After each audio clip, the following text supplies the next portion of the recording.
Well, good morning. Good morning, my beautiful people. I would like to say happy Saturday to all. Happy Saturday to all. It's your boy, Big Ghost Rider here, man. We got a real good news story to go over today, this morning. You know what I'm saying? We're going to be talking about President Trump's economy, man.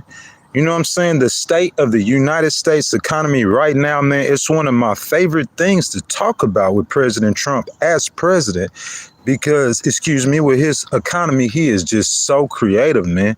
So as you guys come into the stream, make sure you guys like the video. Please double tap the video. Even if you watching this after it was pre-recorded, please like the video, subscribe to the channel, hit the notification bell, man. I'm going to get my big head out the way, man, and I'm going to let y'all continue to enjoy that beautiful view. Give me a few more minutes, guys. We're going to get started.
Alrighty, man. Big God, man. I need y'all double tapping that screen for me, man. Y'all like that video for me? If you have not subscribed, make sure you guys subscribe to the channel. Hit the notification bell, guys. We need to get the channel support up. You know what I'm saying? So make sure you guys, if you guys have an opportunity, y'all support the channel, man. Legal Wars Live on the road. Trumponomics 401. And the state of the United States economy. Guys, welcome to Legal Wars Live, our brand new On the Road series. For you guys who follow the content, you know we spent the first 80 days of the year touring the great state of Texas, went back home to Biloxi, Mississippi for a minute to kick it with the moms, then went to North Carolina during that time for a week, recorded a couple vlogs, couple waterfalls, you know what I'm saying, then back to Biloxi. Next, in the middle of July, I left for Tennessee. While I was out there, I recorded We the People 2, which is now on YouTube. You could go watch it right now. So I left Tennessee about 25 days ago or so, and I spent 4 days in Illinois. We ended it with a trip to Chicago, did a live stream on a lake in Indiana, and now we are live again from one of the most beautiful lakes in the great state of Michigan, and there's a whole lot of them, guys. So guys, once again, We the People 2 is now playing on YouTube. Just go to the Legal Wars Live landing page, click on the videos, The Voice of the Silent Majority, a beautiful video I recorded out in Tennessee, so make sure you guys go check that out. Also, this Tuesday, September the 2nd at 8 a.m. Eastern Time, we will premiere We the People 3, Lost in the Midwest, Fighting for Justice. I'm excited about that.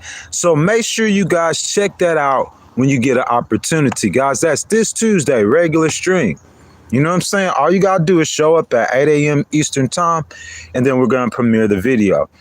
So now, guys, everyone in the stream, once again, I ask that you guys will like the video. Go ahead and double tap the screen for me. Subscribe to the channel, hit the notification bell. Also, guys, if you guys want your comment read, you want to start a conversation, or you want to donate to the channel, just hit the button with the $sign in it, and your donations are much appreciated. But what is more appreciated, guys, is you guys' opinions, you guys' comments.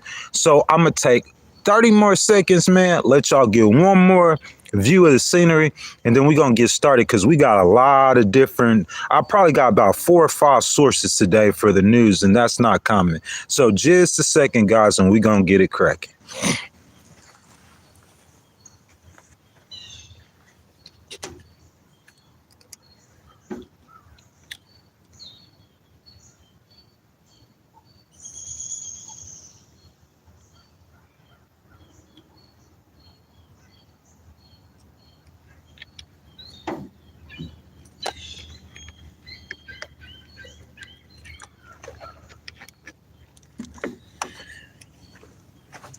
Man, such a beautiful part in a beautiful state on a beautiful day, and we got it all to ourselves. So we gonna get to cooking.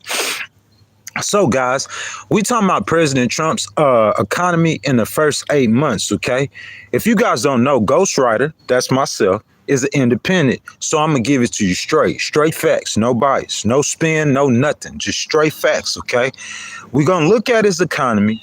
We're gonna look at the metrics. Okay, and then I'm gonna tell you about Trumponomics, how he get to his basically his game plan for his economy. So the source we're gonna start the economy, start talking about stocks. I think the stock market is the best indicator of the economic field within America.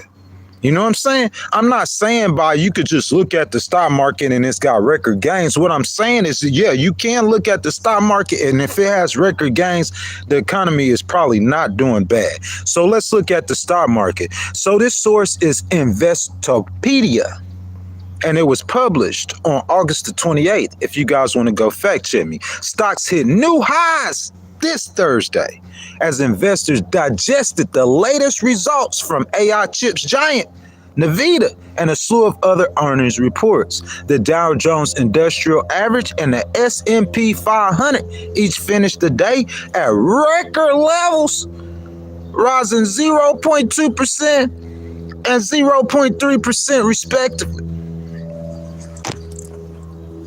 Ghostwriter, baby. Listen, if the levels the stock market hit is record, how can you argue with that? Record levels. Whether you're a Republican, an independent, a Democrat, I'm not going to make excuses because that's going to seem dishonest and disingenuous to the people. So where we at right now, I'm trying to get us all together. Republicans, independents, Democrats, it don't matter. The stock market hit record levels. Y'all with me? Okay, let's keep going. The tech-heavy NASDAQ composite added 0.5% and was just 8 points away from a new closing high of its own.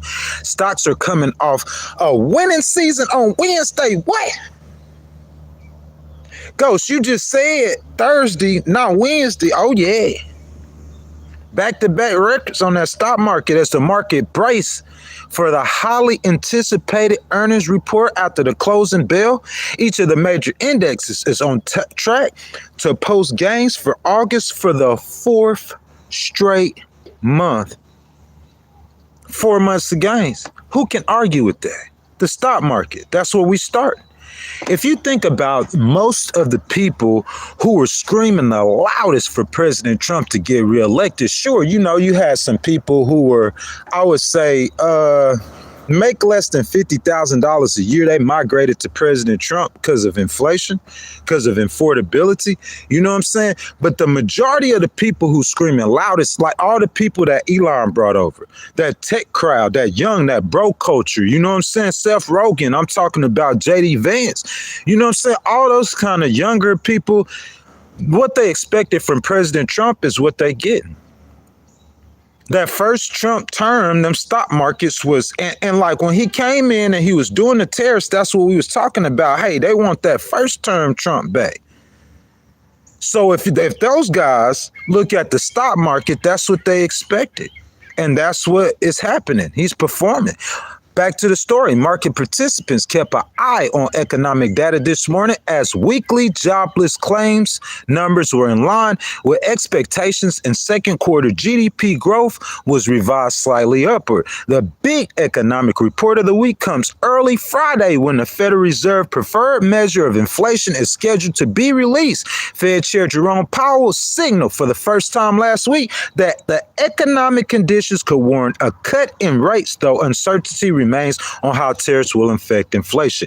Yeah, uncertainty might remain on how tariffs would affect inflation. But if he do a rate cut, bro, I promise you, you think the stock market is high. Just like I said, I predicted months ago, I think that Dow gonna hit record numbers. 46,000, the index, man. Yeah. My analysis so far, President Trump, you've done a great job with the tariffs to this point. I don't care what nobody say. Facts. But can I ask you a favor? President Trump, please, please, please hold off on any new tariffs until Mr. Powell cut those rates. He's heading in that direction. Just let him cut them. Let him cut the rates first before you do any more tariffs.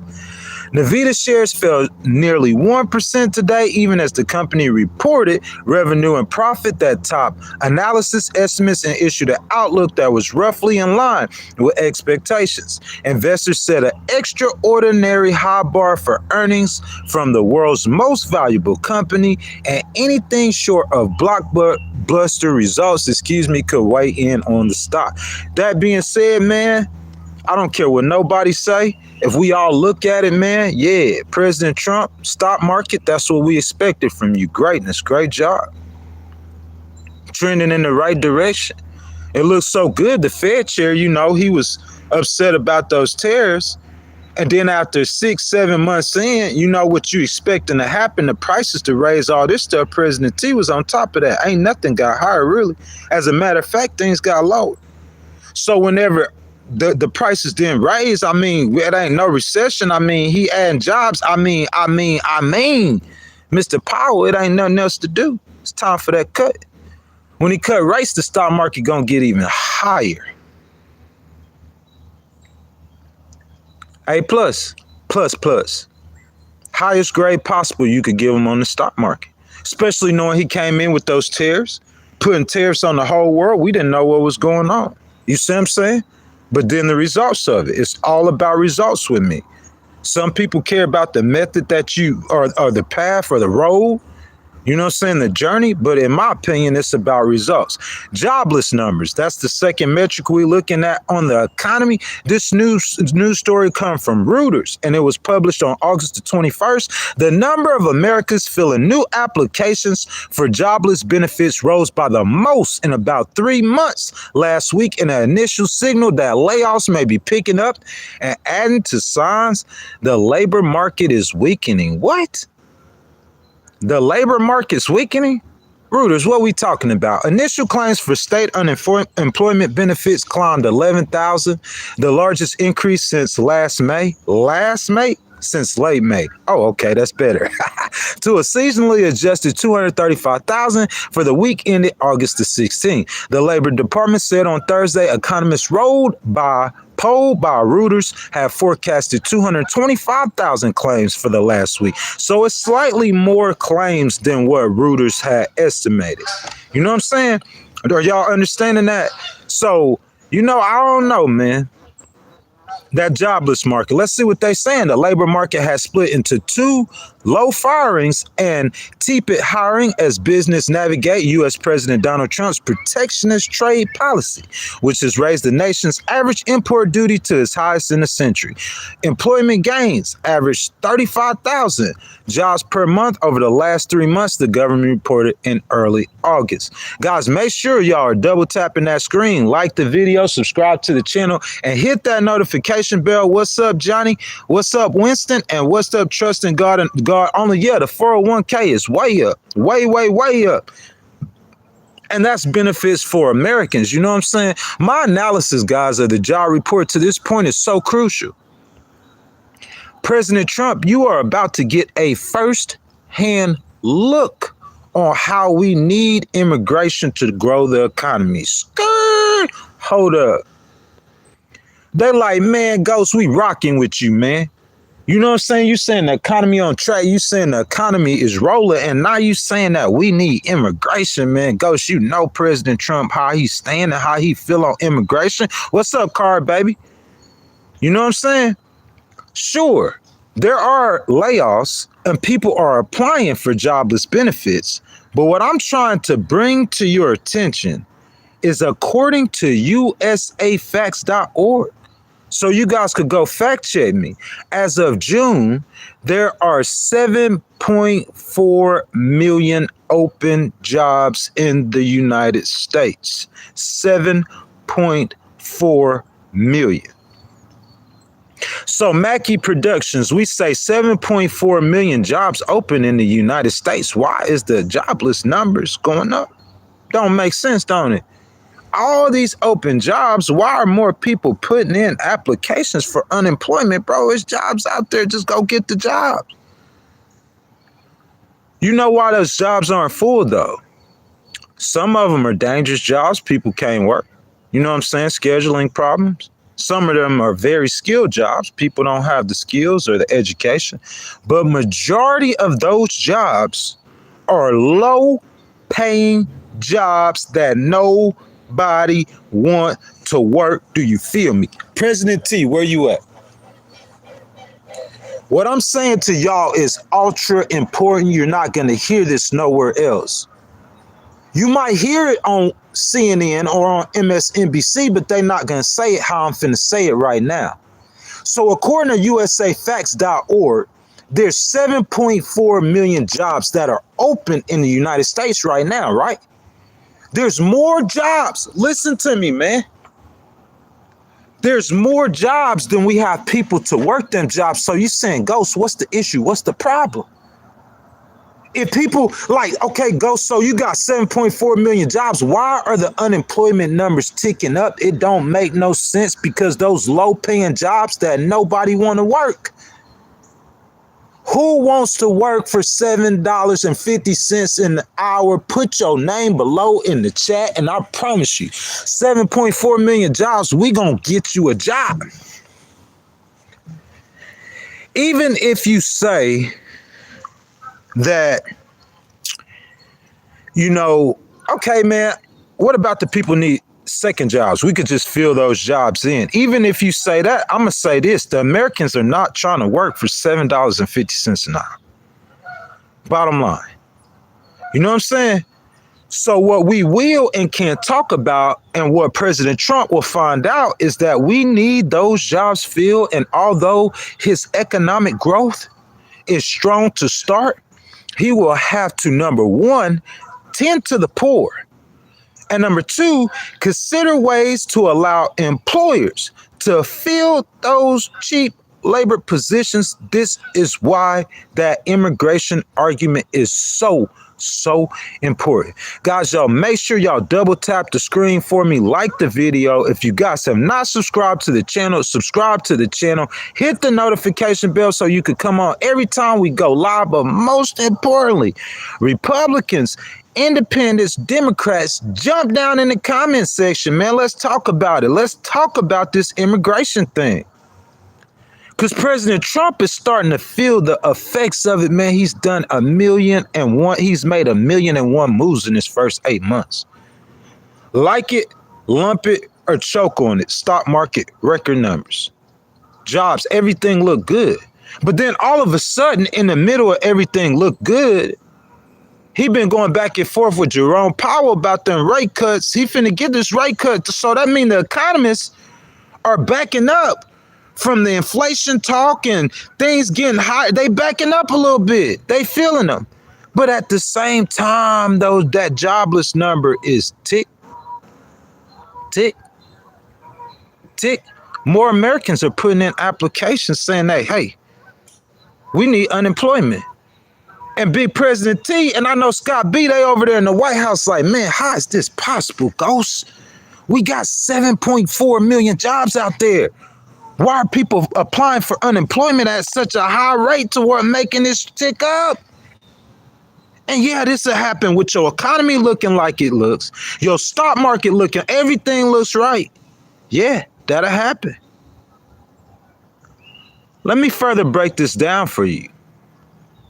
What I'm saying to you is that Americans are not going to work certain jobs, so that unemployment number is going to grow. And it's going to keep growing. And it's going to keep growing, and it'll never shrink. You see what I'm saying? Though, every time President Trump and them grab an illegal from off a low-paying job, that's a position that's open. And listen to me now. Listen to me. If those small business owners, whether they're a farmer or whether it's a restaurant or whether it's a hotel, and you grabbing that illegal who's making that $7.50 an hour, that position needs to be filled. Every time he grabs an illegal from an American business, who is that affected?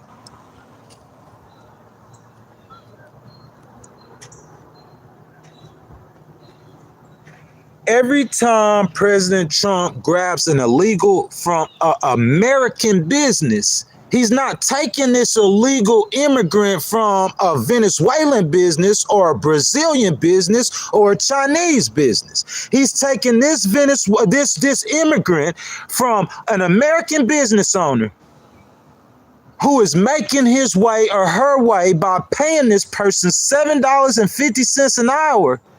So when you snatch that immigrant, who gonna fill that spot? Oh, we got some Americans to fill that spot. So you line the Americans up in that spot to help another American business owner. You know what that American do? Nah, we cool with that. We gonna go file for unemployment. We not working for $7.50.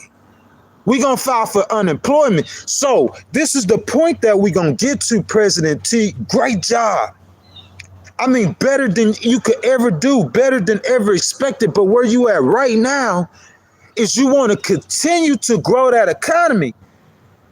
You want that unemployment number. Can you hit 3.9%? You can't hit it without people who's going to work those $7.50 an hour jobs.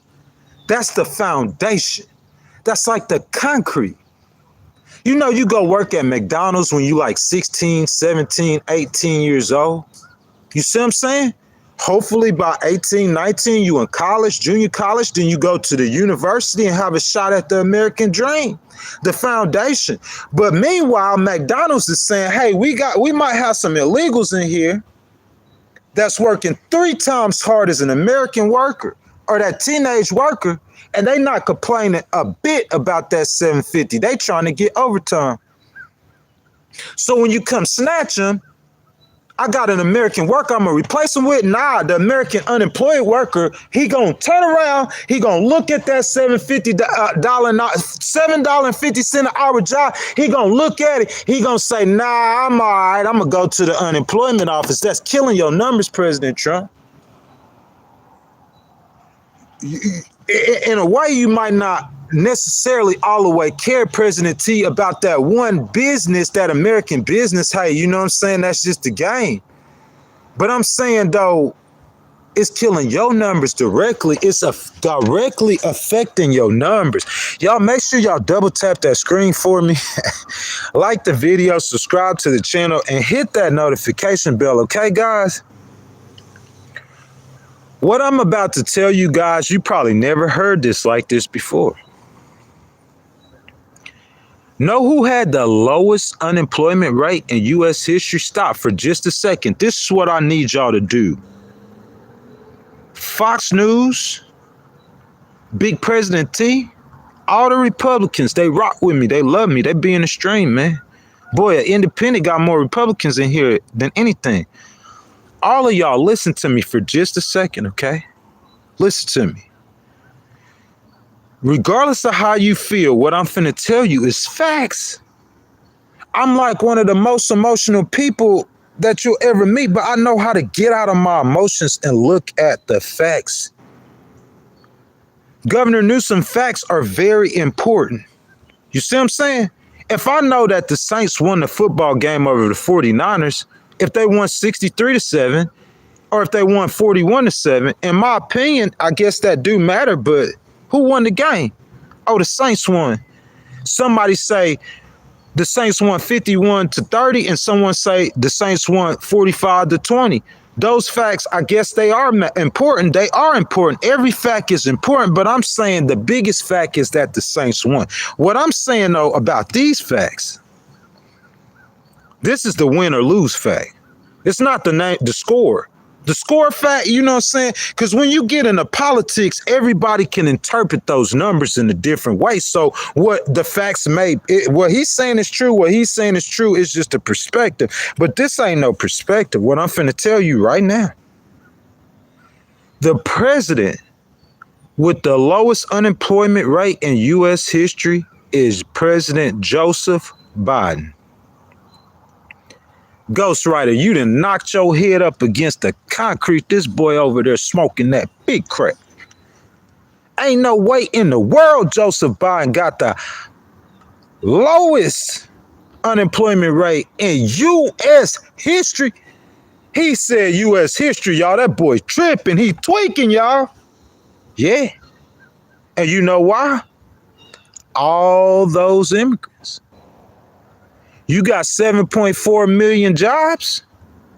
You let in 7.4 million working age people, then guess what? Them low paying jobs that nobody want to work, they all fill.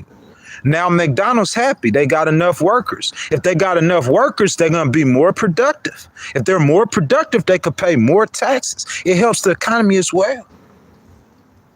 It's a fine line. That immigration is a fine line, and it's a fine balance. President Trump, in my opinion, is trying to establish the law. He's trying to establish that you cannot come in this country legally. You cannot come in stealing the good jobs. This sounds so horrible. But what I'm saying, if I was behind the scenes and I'm advising President Trump, I'm going to say, hey, look, big President T, your immigration, I feel you. I see what you're doing. I know what you're trying to do. But please don't deport those people on them low paying jobs, man, because I'm telling you, that's the backbone of America. President Biden had the lowest unemployment numbers in U.S. history, bro. Listen to me. Somebody in that economy figured out that the only way we gonna really grow this economy is off the backs of those low-paying workers. You say, Ghost, are you for that? You a human rights guy. Listen to me now. Ain't nobody put it to you like this. $7 is almost 1,000 Haitian gourds. The Haitian dollar. Yeah. $7 is almost 1,000 Haitian dollars. It's 900 something Haitian dollars. $7. So listen to me now. So you saying, are you doing the Haitians wrong when you let them come over here and take all those $7.50 an hour jobs that the Americans don't want to work? Listen to me. Okay? Because what I'm finna do, I'm finna show you something that ain't nobody showing you. Okay? When that Haitian comes over here and he works this job, he making $7.50 an hour, but if he was in Haiti, he would be making $1,000 an hour. Listen to me. So that $7.50 an hour job, when he come over here, you know what he gonna do? He gonna work 18 times harder than you. Imagine if you went to China and you got a job paying you $1,000 an hour. An hour. Oh, yeah, you going to outwork all them Chinese for that money. Yes, you are. So that Haitian, listen to me now. Listen to me. Remember where we started. Where we started at is we got let's go back to the beginning. Stock market, A plus, triple A plus. You can hate all you want to. That's facts. Job report, everything on that economic checkboard. Check it. Passing. You 8 months. You exceeded the passing, President T. I'm going to tell you how. Because the CBO and everybody just knew them tariffs was going to make things get higher. But it didn't. Probably the reason why things aren't a whole lot lower is because the tariffs. But one thing for certain and two things for sure, they're not higher. So you overachieve. But here's the problem now. Looking at the numbers, okay, my 401k, bro, record, everything record, everybody money, everybody happy. We got to get back to the poor, but we going to get back to that. But then you pick up the stat sheet and you say that the job numbers, the unemployment rate is ticking up. What? It ain't no way. It's not possible for you to have Joe Biden to have the lowest unemployment rate in U.S. history. And then President Trump, like, I did all this, I fixed all this, and now your numbers ticking up. You know why he had the lowest one? Because them $7.50 an hour jobs that you don't want to work. Listen, American, okay? When it's a $7.50 an hour job on the table, you know what he gonna say? Nah, we good. We going to the unemployment line. Unemployment play more than that. You see what I'm saying? So he leaving them jobs for them American businesses, and they need them low-paying jobs. That's how they get up. That's how we gonna stand up, right? So we follow all the way to that point. Now, follow me. Haiti is a neighbor of ours. They're having a rough time. Their government has fallen apart to shambles. Bro, I'm saying this is perfect for everybody. It's not even, you can't even consider it like slavery. You like, oh, you going to get them Haitians and you paying them $7.50 an hour to work the jobs that Americans don't want to work, but it's $1,000 an hour in their country. Now follow me. Now follow me. President Trump, you get 2 for 1. Because I'm saying, like President T, you might not want to say that you was going to send money to help, you know what I'm saying? But listen to me now. That $1,000 an hour, the average Haitian makes $26 a week, 26 US dollars a week. So you put him out in that sun and he's sweating and he's slaving, but he making what's equivalent at McDonald's $1,000 an hour in his country. So his $26 that he would make for the entire week, listen to me, $26 for the week, that's like his $1,500 a week check. He rationing off that $2,600. Well, now he come to America and he getting a $15,000 a week check. So guess what? He making $26 a week. He come to America, he making $7.50 an hour, and he's sending $60 a week home.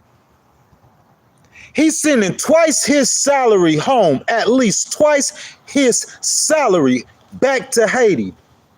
So you know what that's doing with them immigrants actually working in America? You increasing their economy overseas. Listen to me, bro. I'm giving you knowledge. I'm curing your problems right now. You just got to be smart enough to keep up. When you got them immigrants over here working, if you look at the economies of most of them Latin American countries, and you see where their money is coming from, we finna do it in a second. You look at their industries. Guess what? One of their main industries is money coming back from the United States from them immigrant workers. So if you look, bro, it's like it's perfect. I'm going to go to Haiti and I'm going to get 5,000 immigrants to come work these jobs that ain't no American going to work. President Trump going to figure this out. Because your unemployment rate is going to tick higher and higher and higher, because when that American got to choose between that $7.50 an hour job and unemployment, he going to go get unemployment. And that's going to hurt President Trump's economy. And at the same time it's hurting his economy, it's hurting U.S. businesses. Because these businesses need $7.50 an hour worker. Come on, man. Tell me Ghost ain't give it to you. These businesses, they paying your taxes. You giving them tax breaks and tax cuts. So what? You can't let them get no. Oh, they need to hire more American workers. Well, go tell Jeff Bezos that. Go tell the men to President Trump. President Trump, you know, you a businessman. I ain't trying to embarrass you. I ain't hating on you. But I'm saying, President T, you ain't got no immigrants. You ain't never had no immigrants working. And you know how it is. It helps the bottom line. To think that we're going to completely eradicate, that's foolishness. It has to be redone, man.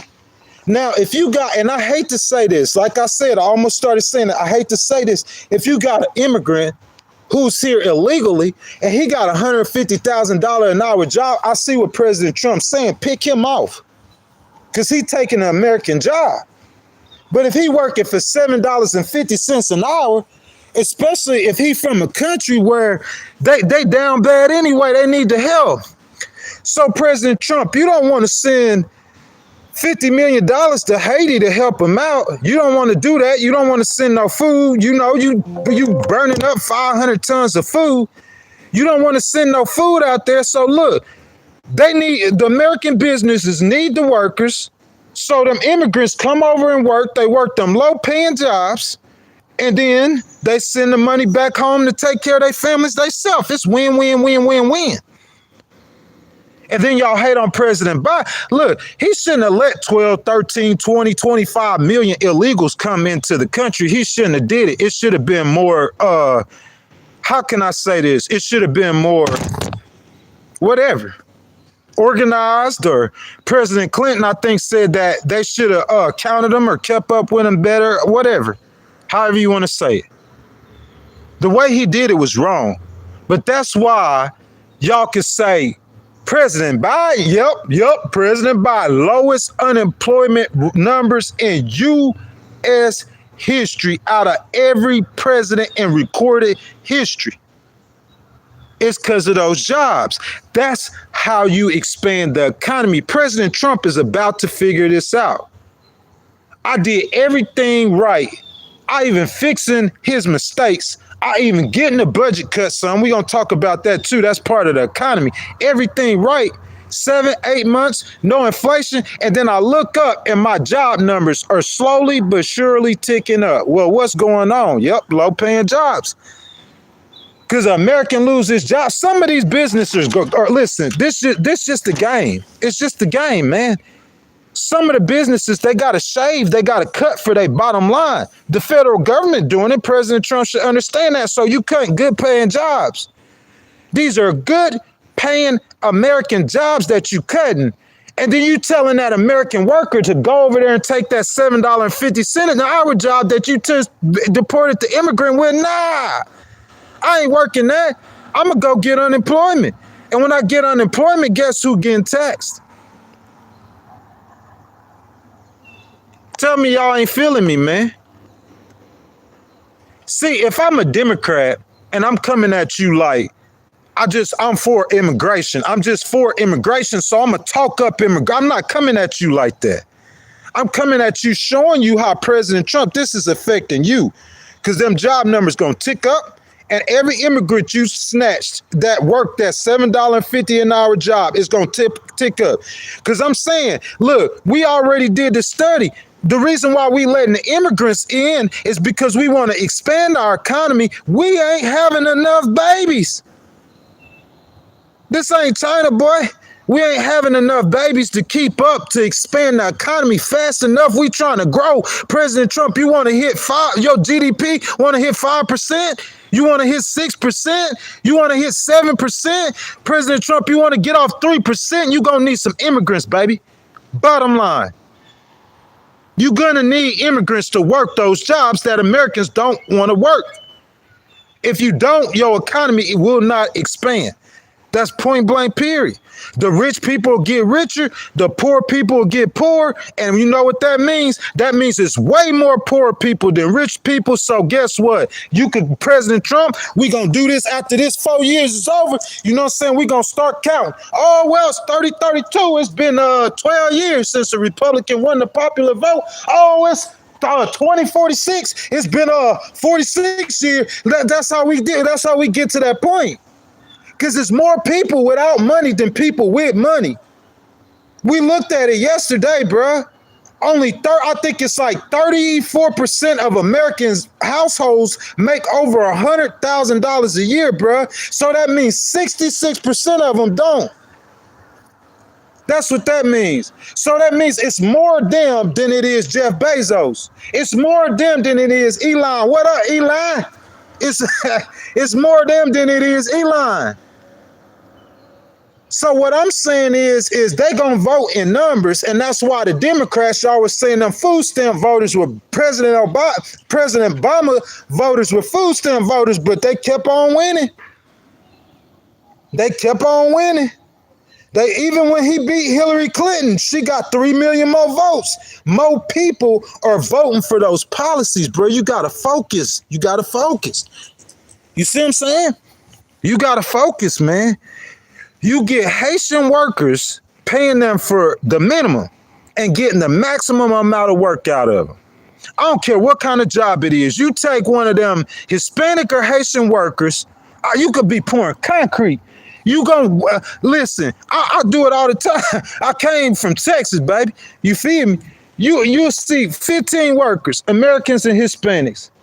You have 1 or 2 American workers that's out there working. Those guys would probably end up being supervisors. They already supervisors. The other 3 Americans, they over there playing on their phones. Or they moving so slow. But you know what that Mexican doing? He out there working like he got to feed his family. And they starving in Mexico. He gotta make money for him here and to send home to his family. So not only is he gonna do more work than that American worker will do, he gonna do it for a lot cheaper and a lot faster, more efficient. Make it make sense. President Trump a businessman. Look, I'm not saying it's no way in the world that he could back down on the immigration policy that he won off of, and he been screaming for 1,000 years. But I'm just saying, in my opinion, you have to tweak. It's got to be tweaked. Okay, you want to say that we're gonna do immigration. We're gonna do legal immigration, Ghost. Well, I'm saying you got to tick them numbers up because you need to fill them positions. If you don't fill them positions, slowly but surely, you're gonna watch your unemployment rate. Joe Biden gave you a record unemployment, 4.2. You got it down to 4.1 when you went over to Europe. When you went over to Asia, all them AI deals, all them good paying jobs, excellent job, bravo. I've been clapping for you the whole time. But I'm saying 8 months in now it's a different story. Now, the unemployment rate, 4.2 again. Oh, 4.3. Before you know it, it's going to be 4.7, man. I'm telling you, every one of those immigrants you snatch from that low-paying job, the only way it's going to get put back if that business raise them wages. That's it. So, yeah, President Trump, there's a chance for you to use that to get the wages raised for low and paying jobs. Because, look, if I'm paying 10 people $7.50 an hour, and say I got 3 boards that I need to be put up, I got 100 workers, okay? And I'm paying 90 of them good wages, and the other 10, I'm paying lower wages. And I'm doing that to cut my margins and my bottom lines, okay? It's just business. And then you deport 10 of them. So instead of 3 boards getting put up, I'm getting 2 boards put up. I got to get that 3rd board put up to keep this business running right. So you looking for American workers to fill these immigrant workers. Here come the first American. Look, when you hire him, the whole time, or 80% of the time, he gonna be on Instagram anyway. He over here on Instagram trying to holler at some girls. Them Mexicans and them Haitians out there getting it out the mud, boy. They getting it out the mud. We all know this. Don't act like we don't know this. When you talk to me, boy, that's what you're going to get. Straight facts. I don't sugarcoat nothing. That's what we need. That's for the good of our nation. Republican, independent, Democrat, we don't care what you are. I don't care. I'm above that. That's nonsense, and that's foolish childishness to me. None of that matters. What we talking about is what's best for America. That's what we talking about. So you got American over here. This is what they doing. He on Instagram. He trying to get him a hookup tonight. He trying to get him some, you know what I'm saying? So I'm on IG. You know what I'm saying? Boss man, we need them 3 boards every day. Remember the 3 boards? 2 of them get put up. Now you down 10 workers. You down 10 Mexicans. You don't know the Mexicans were doing 2 of the boards, and the other workers, Americans, only doing 1. But you don't know that. So now you come to, and they out there on their phone. And now you slave driving them, you slave whipping them. Come on, we gonna band together, President Trump. We gonna band together. Yeah, you banding together in that sweat, doing them low-paying jobs. That's not gonna happen. So when the Americans come to put in the application and you tell them how much you paying them, what? 7 what? Oh boy, you crazy as I don't know what. Boy, I'm finna go down to this unemployment line for a couple weeks.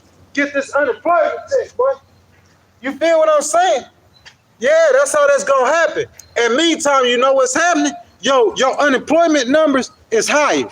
Every immigrant you snatch, ain't no American going to work for $7.50. So what's gonna happen is that guy who need them 3 boards, and he really have to get them boards, and he need them 10 workers instead of $7.50, he gonna have to pay him $10 an hour.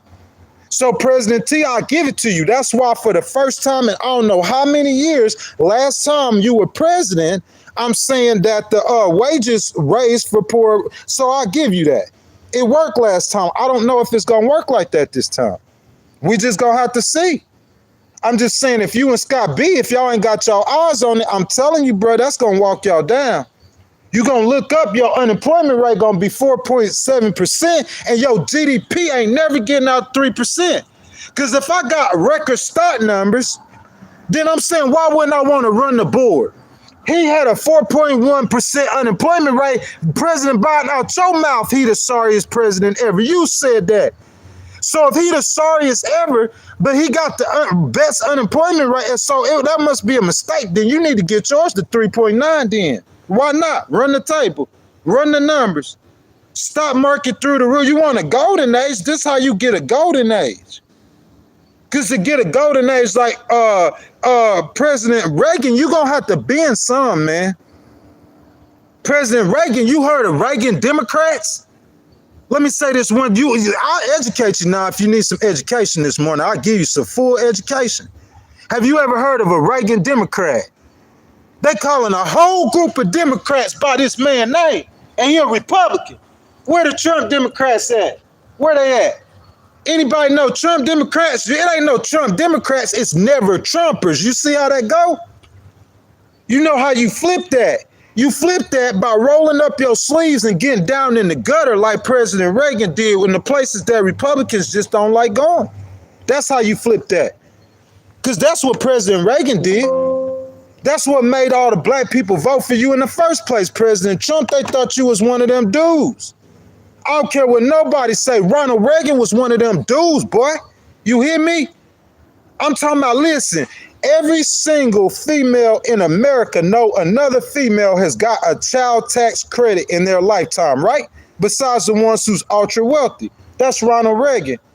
Ronald Reagan been dead for how many years, and he still giving money to the poor. That's legendary. The man dead still giving money to the poor. That's legendary. You see what I'm saying?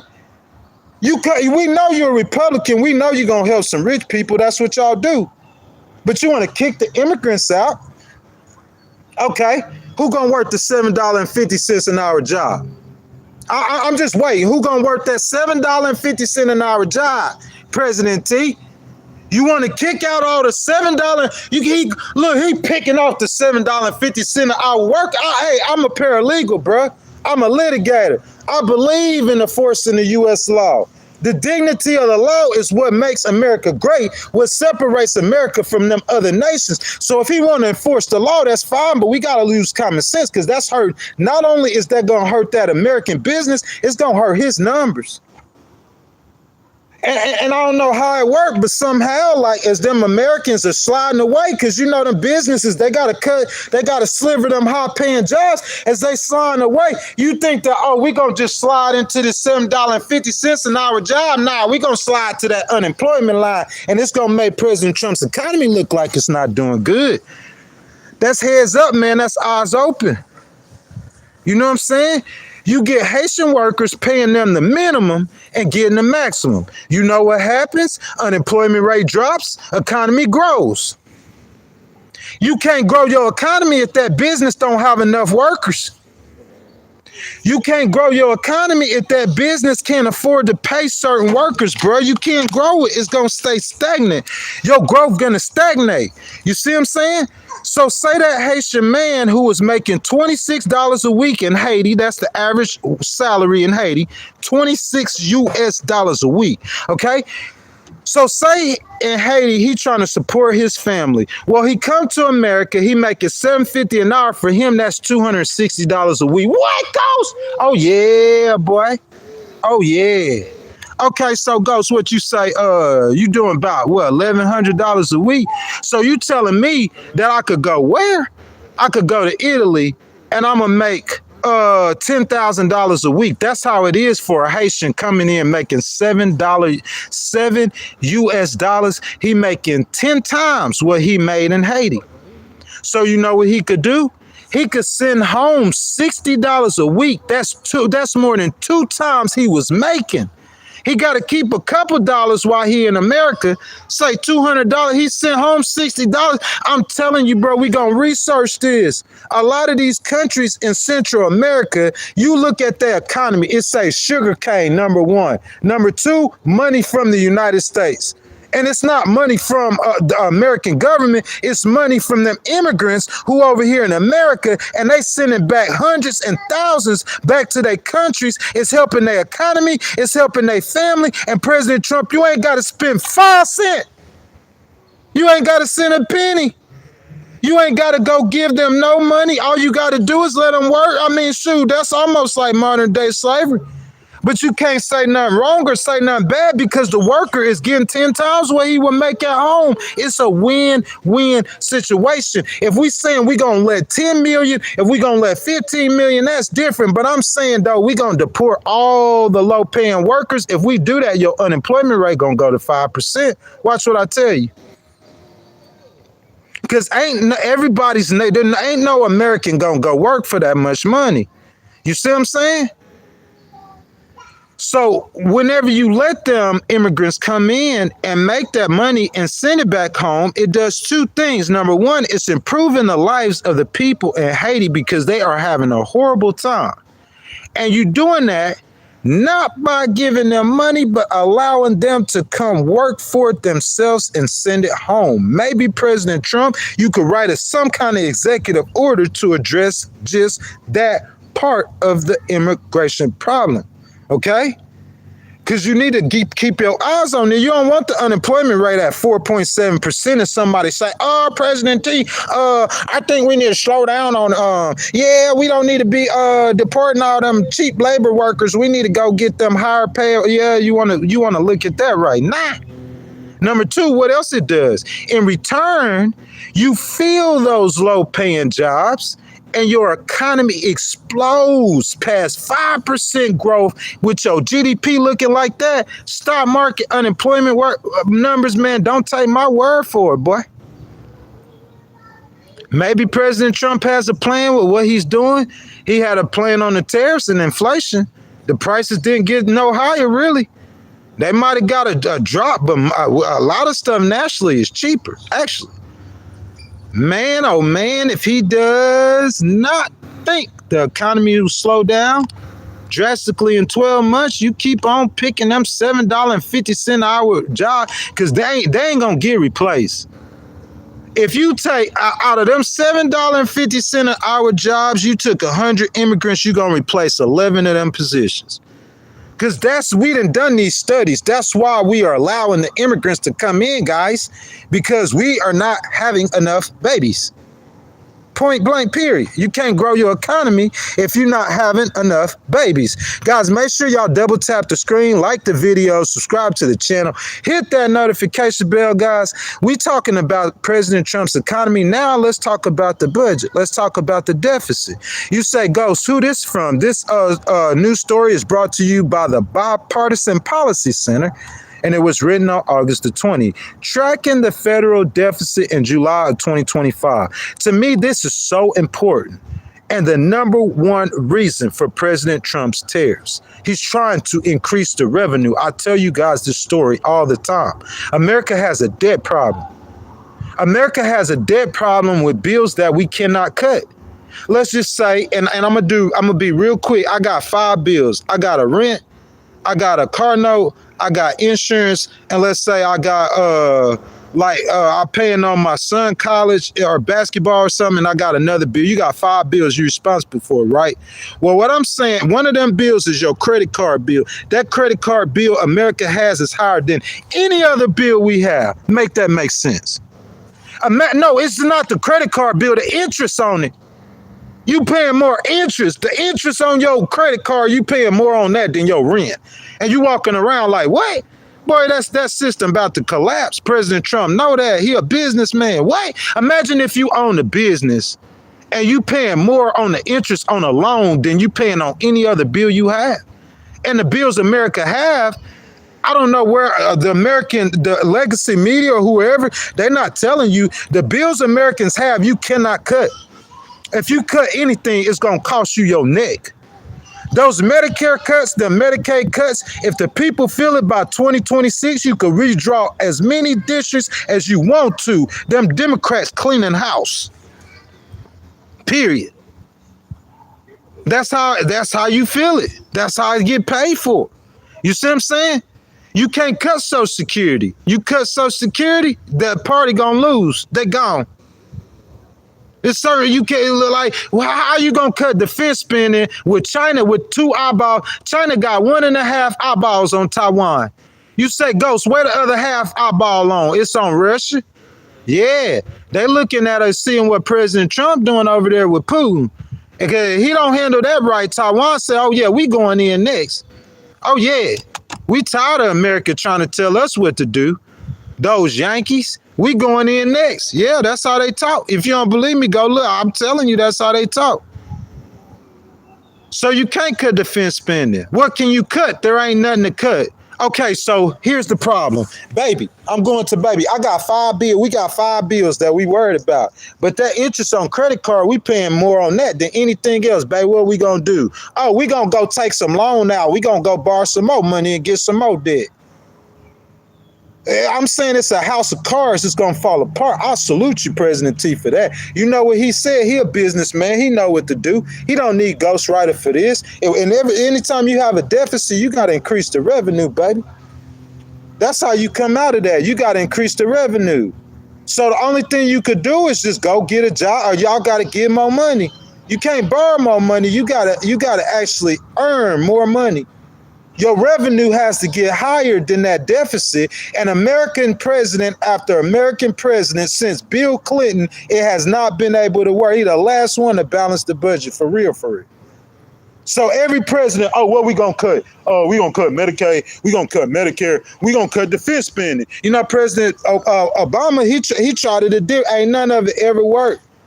It ain't never working. President Trump done seen that. You see what I'm saying? So you know what he said? He said, Ghost, we got to get more money. How am I get more money? Off of tariffs?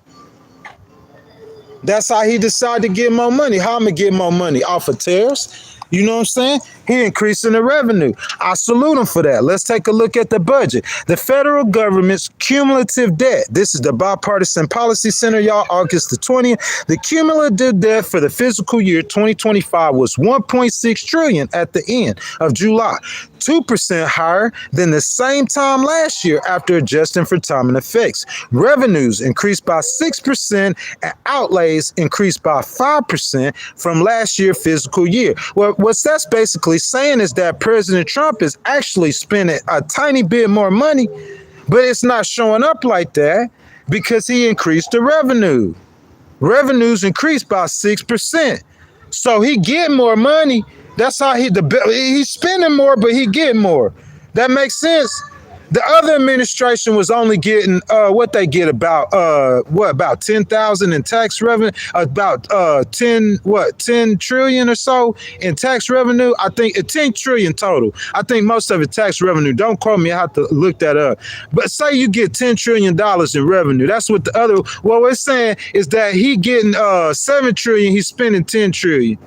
Well, President Trump is doing, he getting 12 trillion and he's spending 8 trillion. He's spending more, but he getting more. So it's going to cut the deficit. That's what I'm saying. In order for you to get out this hole, America has to start making money. The American government has to make money to pay that debt off. You see what I'm saying? Y'all laugh at President Trump. He got them gold sneakers. Everybody, yeah, them $100, them 2, 3, they selling too. I bet when he started with them $2 billion in court fee, I bet you all that stuff gonna be gone before he leave. Wait, if it's not gone right now. Yeah, that's what you got. America need to start selling gold sneakers. For real. You got to do something to make some money. America owns 33% of the land in this country. 33% the United States own. You need to make some money. President Trump, you're a real estate person. You got to make money. If you really want to get after that deficit, America got to start making money. America got to turn it to a business. That's what's going to end up happening. Unless something happens in the world financial order change, like they do away, they start digital currency or something like that. But I don't see how, even if you do digital currency, you could totally wipe away the debt that's already accumulated. That's going to make some people or some businesses or even some nations go into poverty. So I'm saying if you got if you're gonna have that debt, you're gonna have to find a way to pay that debt off by increasing the revenue. America has to do that. The monthly deficit was $289 billion in July of 2025, 19% higher than in July 2024. So yeah, they spending more money. But he ain't in the biggest hole because they're bringing money off the tariff revenue. You see what I'm saying? Over $125 billion in 8 months off of tariff revenue. It's more than that. So don't, I'm going to link that up too, just to say I got a lot of stuff to go over though. Contribute to the rise was an increase of $24 billion in the estimated cost of outstanding student loans. President Trump said, nah, we're going to get rid of all that stuff. Recorded by the U.S. Department of Education this July. Custom duties this month rose by $18 billion, 252%. Hey, Ghostwriter, what's the custom duty, Ghost? We don't know what a custom duty is. What's the custom duty? 252% in 1 month. You know what a custom duty is? That's them tariffs, boy. That's them taxes, boy. 252%. Yeah, we got to increase the revenue. Some of y'all don't care. Oh, we don't care about no tariffs. We don't care about nothing. Yeah, you and your family, yeah, y'all doing okay. Y'all got about 30, 40,000 in the bank. Yeah. But you want your baby girl to have and this. Bro, ain't got no discipline, so spoiled. Yeah. You might have to pay a little bit more extra. Because America got $37 trillion. If that deficit, with that bottom fall out of it, your money ain't going to mean 50 cents. Your money ain't going to be, it's going to be completely worthless. You're going to be paying $30 to buy a loaf of bread. Yeah, you just don't know it. I know it. Yeah, when that bottom fall out of that deficit, boy, you're going to be paying $30 American dollar. It's going to be worthless. So it's very important, President Trump, that he addresses that like he's doing right now. Some president in the future going to have to address it. Well, I'm Ghost here to tell you how you address it. You can't cut Social Security. They ain't figured this out yet. I'm trying to help them out. Because you'll have the next 15 presidents to talk about what they going to cut. Oh, I'm going to cut Social Security. You ain't cutting none of that. They going to cut your neck right up out that office. That's like trying to cut the rent. Oh, I'm going to cut the rent. Oh, I'm going to cut. You can't cut the car note. You need a car, dodo head. So the only way out of this is to get more money. You can't spend less. Ain't nobody told y'all yet. You cannot spend less. You got a bunch of idiots trying to do things. That's the problem. You can't spend no less money, bro. How many presidents since Bill Clinton you've been talking about balancing something? Every time you talk about balancing the budget, the next president spend more than the previous one. Tell me I'm lying. So George Bush spent the record amount of money when he was president. Barack Obama came right behind him and spent another record. And Donald Trump came behind him and spent another record. You'll never balance that budget like that. The only way it's going to have to get uncomfortable. You so comfortable and now it's 37 trillion. That's all of our problems. Because what we saying, if that dollar ain't worth nothing, what we saying, if that dollar that dollar becomes unvaluable, then what all your wealth don't mean nothing. Just like that. You know what I'm saying? So that's what we got going on. That's the reason for the tariffs. That's the whole reason for the tariffs. There's no other reason for the tariffs. Look in August, borrowing will continue to amass as the fiscal year winds down. Total federal debt surpassed 37 trillion on August the 11th. Analysis.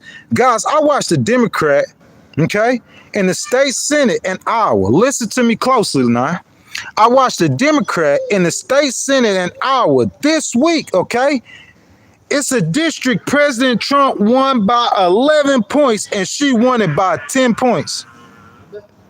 In a district in Iowa this last week that President Trump won by 11 points, this Iowa state senator won it by 10. That's a 21-point swing in 8 months in an ultra-red state. You think that you don't care about that? A 21-point swing in 8 months in the ultra-red state. They ain't felt no Medicaid cuts coming yet that made Tom Tillis retire. You talking about the leader of the Senate retired. Because he looked at that bill, he said, 1 in 5 of my constituents is on Medicare and Medicaid. That's 20% of my voters. I'm not going to be able to survive if I sign that bill, President Trump. And it's a lot of Republicans across America, and Mike Johnson know it. That's why he looked at Texas and thought that he was going to do something. That ain't going to happen. You can't play no tricks, man. You got to do the job. The job got to get done right. You can't redraw no map and think that's how you going to, nah. If the people don't like what you did, let their voice be heard. Then the Democrats will take the Senate too. I'll be the first one to tell you, yeah. If grandma feel that Medicaid and Medicare, yeah, I'm telling you, it's a wrap for you. Knowing that you gave these rich people how $200,000 tax break, oh yeah, that's gonna be a wrap for you, bruh. That's the Democrats' angle. It don't matter how good President Trump's economy, the stock market and stuff, it matters. But then if you don't complete the job, that stock market gains ain't gonna mean nothing. It's not going to mean nothing. You got to complete the gains. If the poor, listen, so you increase the wealth in America. Okay, who got all the money? Oh, the rich people. So all the rich people got richer. It's only like 3% of America. And the poor people poor, you going to lose because it's more of them. They're going to vote you out. And you're going to be 25 years until we won a presidential election. You got to get the wax out your ears, man. Listen to Josh Crowley in Missouri. He a young Republican. Listen to him. You can learn something. All that old Republican guard, that's why you done won 2 elections or 1 election in 100 years. You feel what I'm saying? Jacob E. Williams, y'all. I see everybody starting to like that. Y'all appreciate it. Thank you for that $5, my brother. He said Trump is the cause of millions of Americans who lost their jobs due to layoffs and closure. I'm not sure about that. What you mean lost their jobs through layoffs and closure?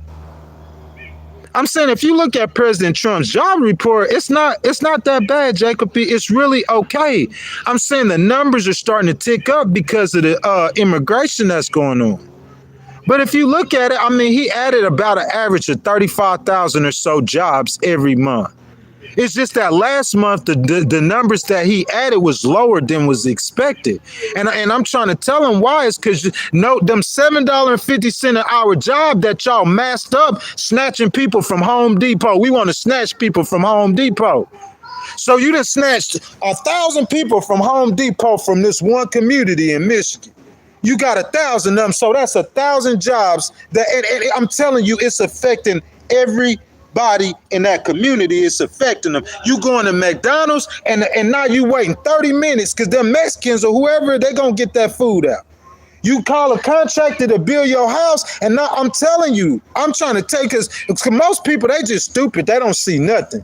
They just go up to something and whatever happened, they just think that's what it is. But 9 out of 10 times, it's like an iceberg. What's below the surface is a lot more important and bigger than what you can see with your eyes. So I'm just trying to help you out. That's what happens when you start snatching and when you start pulling. You know what I'm saying? You got to be able to replace a snatch in the pool, because a snatch in the pool is hurting somebody. A snatch in the bone, you don't care, and then that's when you don't care, and then, we got the greatest economic downturn in U.S. history. We finna have a 2008 again. You got to look at that stuff, bro. I'm telling you, you got to be on point. You got to pay attention. The reason why I'm so passionate and emotional is because he done smoked them. He beat them all. He outperformed the expectations of what they had for him. I've been one of the loudest people saying it. They saying every month that he gonna have a negative job growth. It didn't happen. It never materialized. CBO said, hey, you put tariffs on that, the price, that ain't never happened. So Jerome Powell and them sent back Forbes, they had a 65% chance of a recession. So after 5-6 months, we sent back, that ain't finna happen. Oh yeah, big dog, big President T, he on top of it. He rocking and rolling. You keep rocking and rolling by you helping the poor. That's how you keep rocking and rolling. Because in 2026, they're going to go vote. And if what Tom Tillis was saying was right, that Medicare and that Medicaid going to affect them voters, what you seen happen in Iowa with that 20-point swing is going to happen again. And if you don't think I know what I'm talking about, just go back to the video tab and you could watch. I do this all the time. That's why the right people tuned in. They know I know what I'm talking about. Exactly. And look, it's like I gave her the playbook. She on CNN like winking, talking about affordability. Oh yeah, that's all ghosts talk about, because that's how President Trump won. And if it's not fixed, it's common sense. I don't care what the stock market say. If that same poor person who went to vote for him is going to pay for gas and it's still $3.50, then when it's time to vote, they gonna say we voted for these Republicans and ain't nothing changed. The rich people got richer. They don't care about Elon. Who in this stream? Elon, that's my dog. Who in this stream care about Elon getting more money? All they care about is that man care about that baby over. He care about that baby. That's what he care about. When he go vote over, he gonna vote for that baby over. That's what he voting for. He don't care about no Jeffrey Epstein, boy. You think if eggs go up to $6 and gas go up to $9, who gonna go vote for on the Jeffrey Epstein story? It's always been the economy stupid. It's always been the economy stupid. So affordability, that's what it is. You know what I'm saying? Bottom line, I wouldn't try to deny and say that he ain't doing good on the economy because the American people know when you lying to them. They see their 401k. They've been watching their 401k since he got elected. They watched it hit the flow, and now they watching it rise through the roof. So when you get on TV and you say his economy not doing good, they looking at you, shaking their head. You liar. They know it's doing good. I don't get down like that. I'm a litigator. In a case, when you litigate in a case, you gotta deny or accept the fact that you can't be up in there lying saying that, oh, is your name Gregory Dixon? Nah, my name ain't Gregory. Say a lot of everything. That ain't how that works. You gotta tell the truth on a lot of that stuff, or you gonna end up getting pinned in the end. You see what I'm saying? That's the same thing. Just tell the truth. Okay, his economy, his stock market, but what's that affordability look like? In my opinion, that's what matters. You see what I'm saying? That's the Democrats' angle. Because you've seen that in that state senator in Iowa, a 21-point swing. Look, if I would say that 21-point swing happened yesterday with as good, or this last week with as good as President Trump's economy doing, that's petrifying to him. But before that 21-point swing happened, they already trying to redistrict because they already know what's coming down the pipeline. President T, I'm telling you how. You stay in that Republican lane doing that Republican thing, they're going to be all at home. I promise you. Look at history. Every midterm, every single midterm, he know.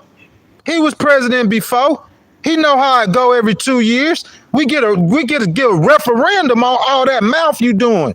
Oh yeah, we going to let our voice be heard. Look, I love Greg Abbott to death. Listen to me. I said to death.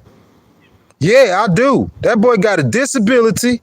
He 25 years after George Bush signed the Americans with Disabilities Act into law, you get a governor in the state of Texas with a disability.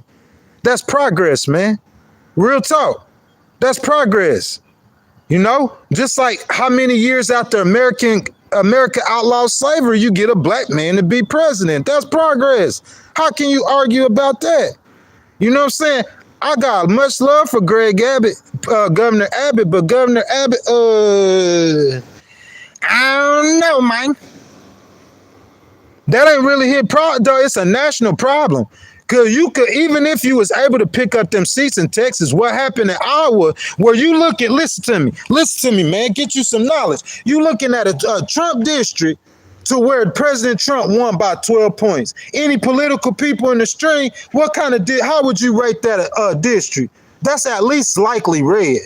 It's probably strong red, but it's at least likely red. Well, no, it ain't.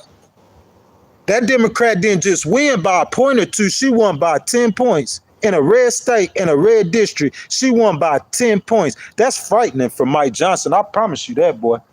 That's real frightening. That's real frightening, boy.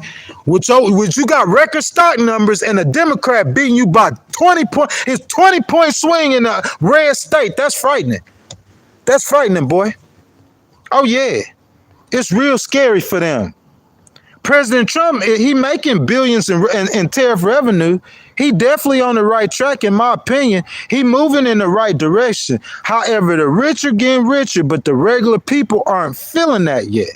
And that definitely will show in the Dems' favor come 2026 election. That midterm don't usually mean as much, but with President Trump in there, boy, them Democrats, they slapping their hands together to get that gavel back. They ready for that gavel, boy. It's going all that drama we've seen in them last 2 years of President Trump's term. If them Democrats get that gavel back, you're going to see that drama times 100. You didn't see it the first 2 years in President Trump's term either. You know why? Because they didn't have a gavel then. As soon as they got that gavel, the first order of business, they coming for your head, boy. You better believe that. So you don't think you're helping the poor matter? Oh yeah, you want to be the first president to get impeached 5 times? The first president to get impeached 5 times and never left the office. You want that on your legacy. That's what you want your legacy to win. When you foo-fooing and shoo-shooing people, that's not politics. You supposed to reach your hand across the aisle and shake their hand. Now, I understand what he been through. He like, Ghost, you crazy. They try to kill me, bruh. Them people put 34 fellas and did all of them. I ain't finna say none of them in. I understand that, but President Trump, I don't know. That might be the difference of you being like really, really, really, really great. Because in what I'm seeing from him, his mind on the economy and on numbers, he's very creative. And they know what they're doing. I don't care if you want to hate on them or not. They know what they're doing. That's bottom line, guys.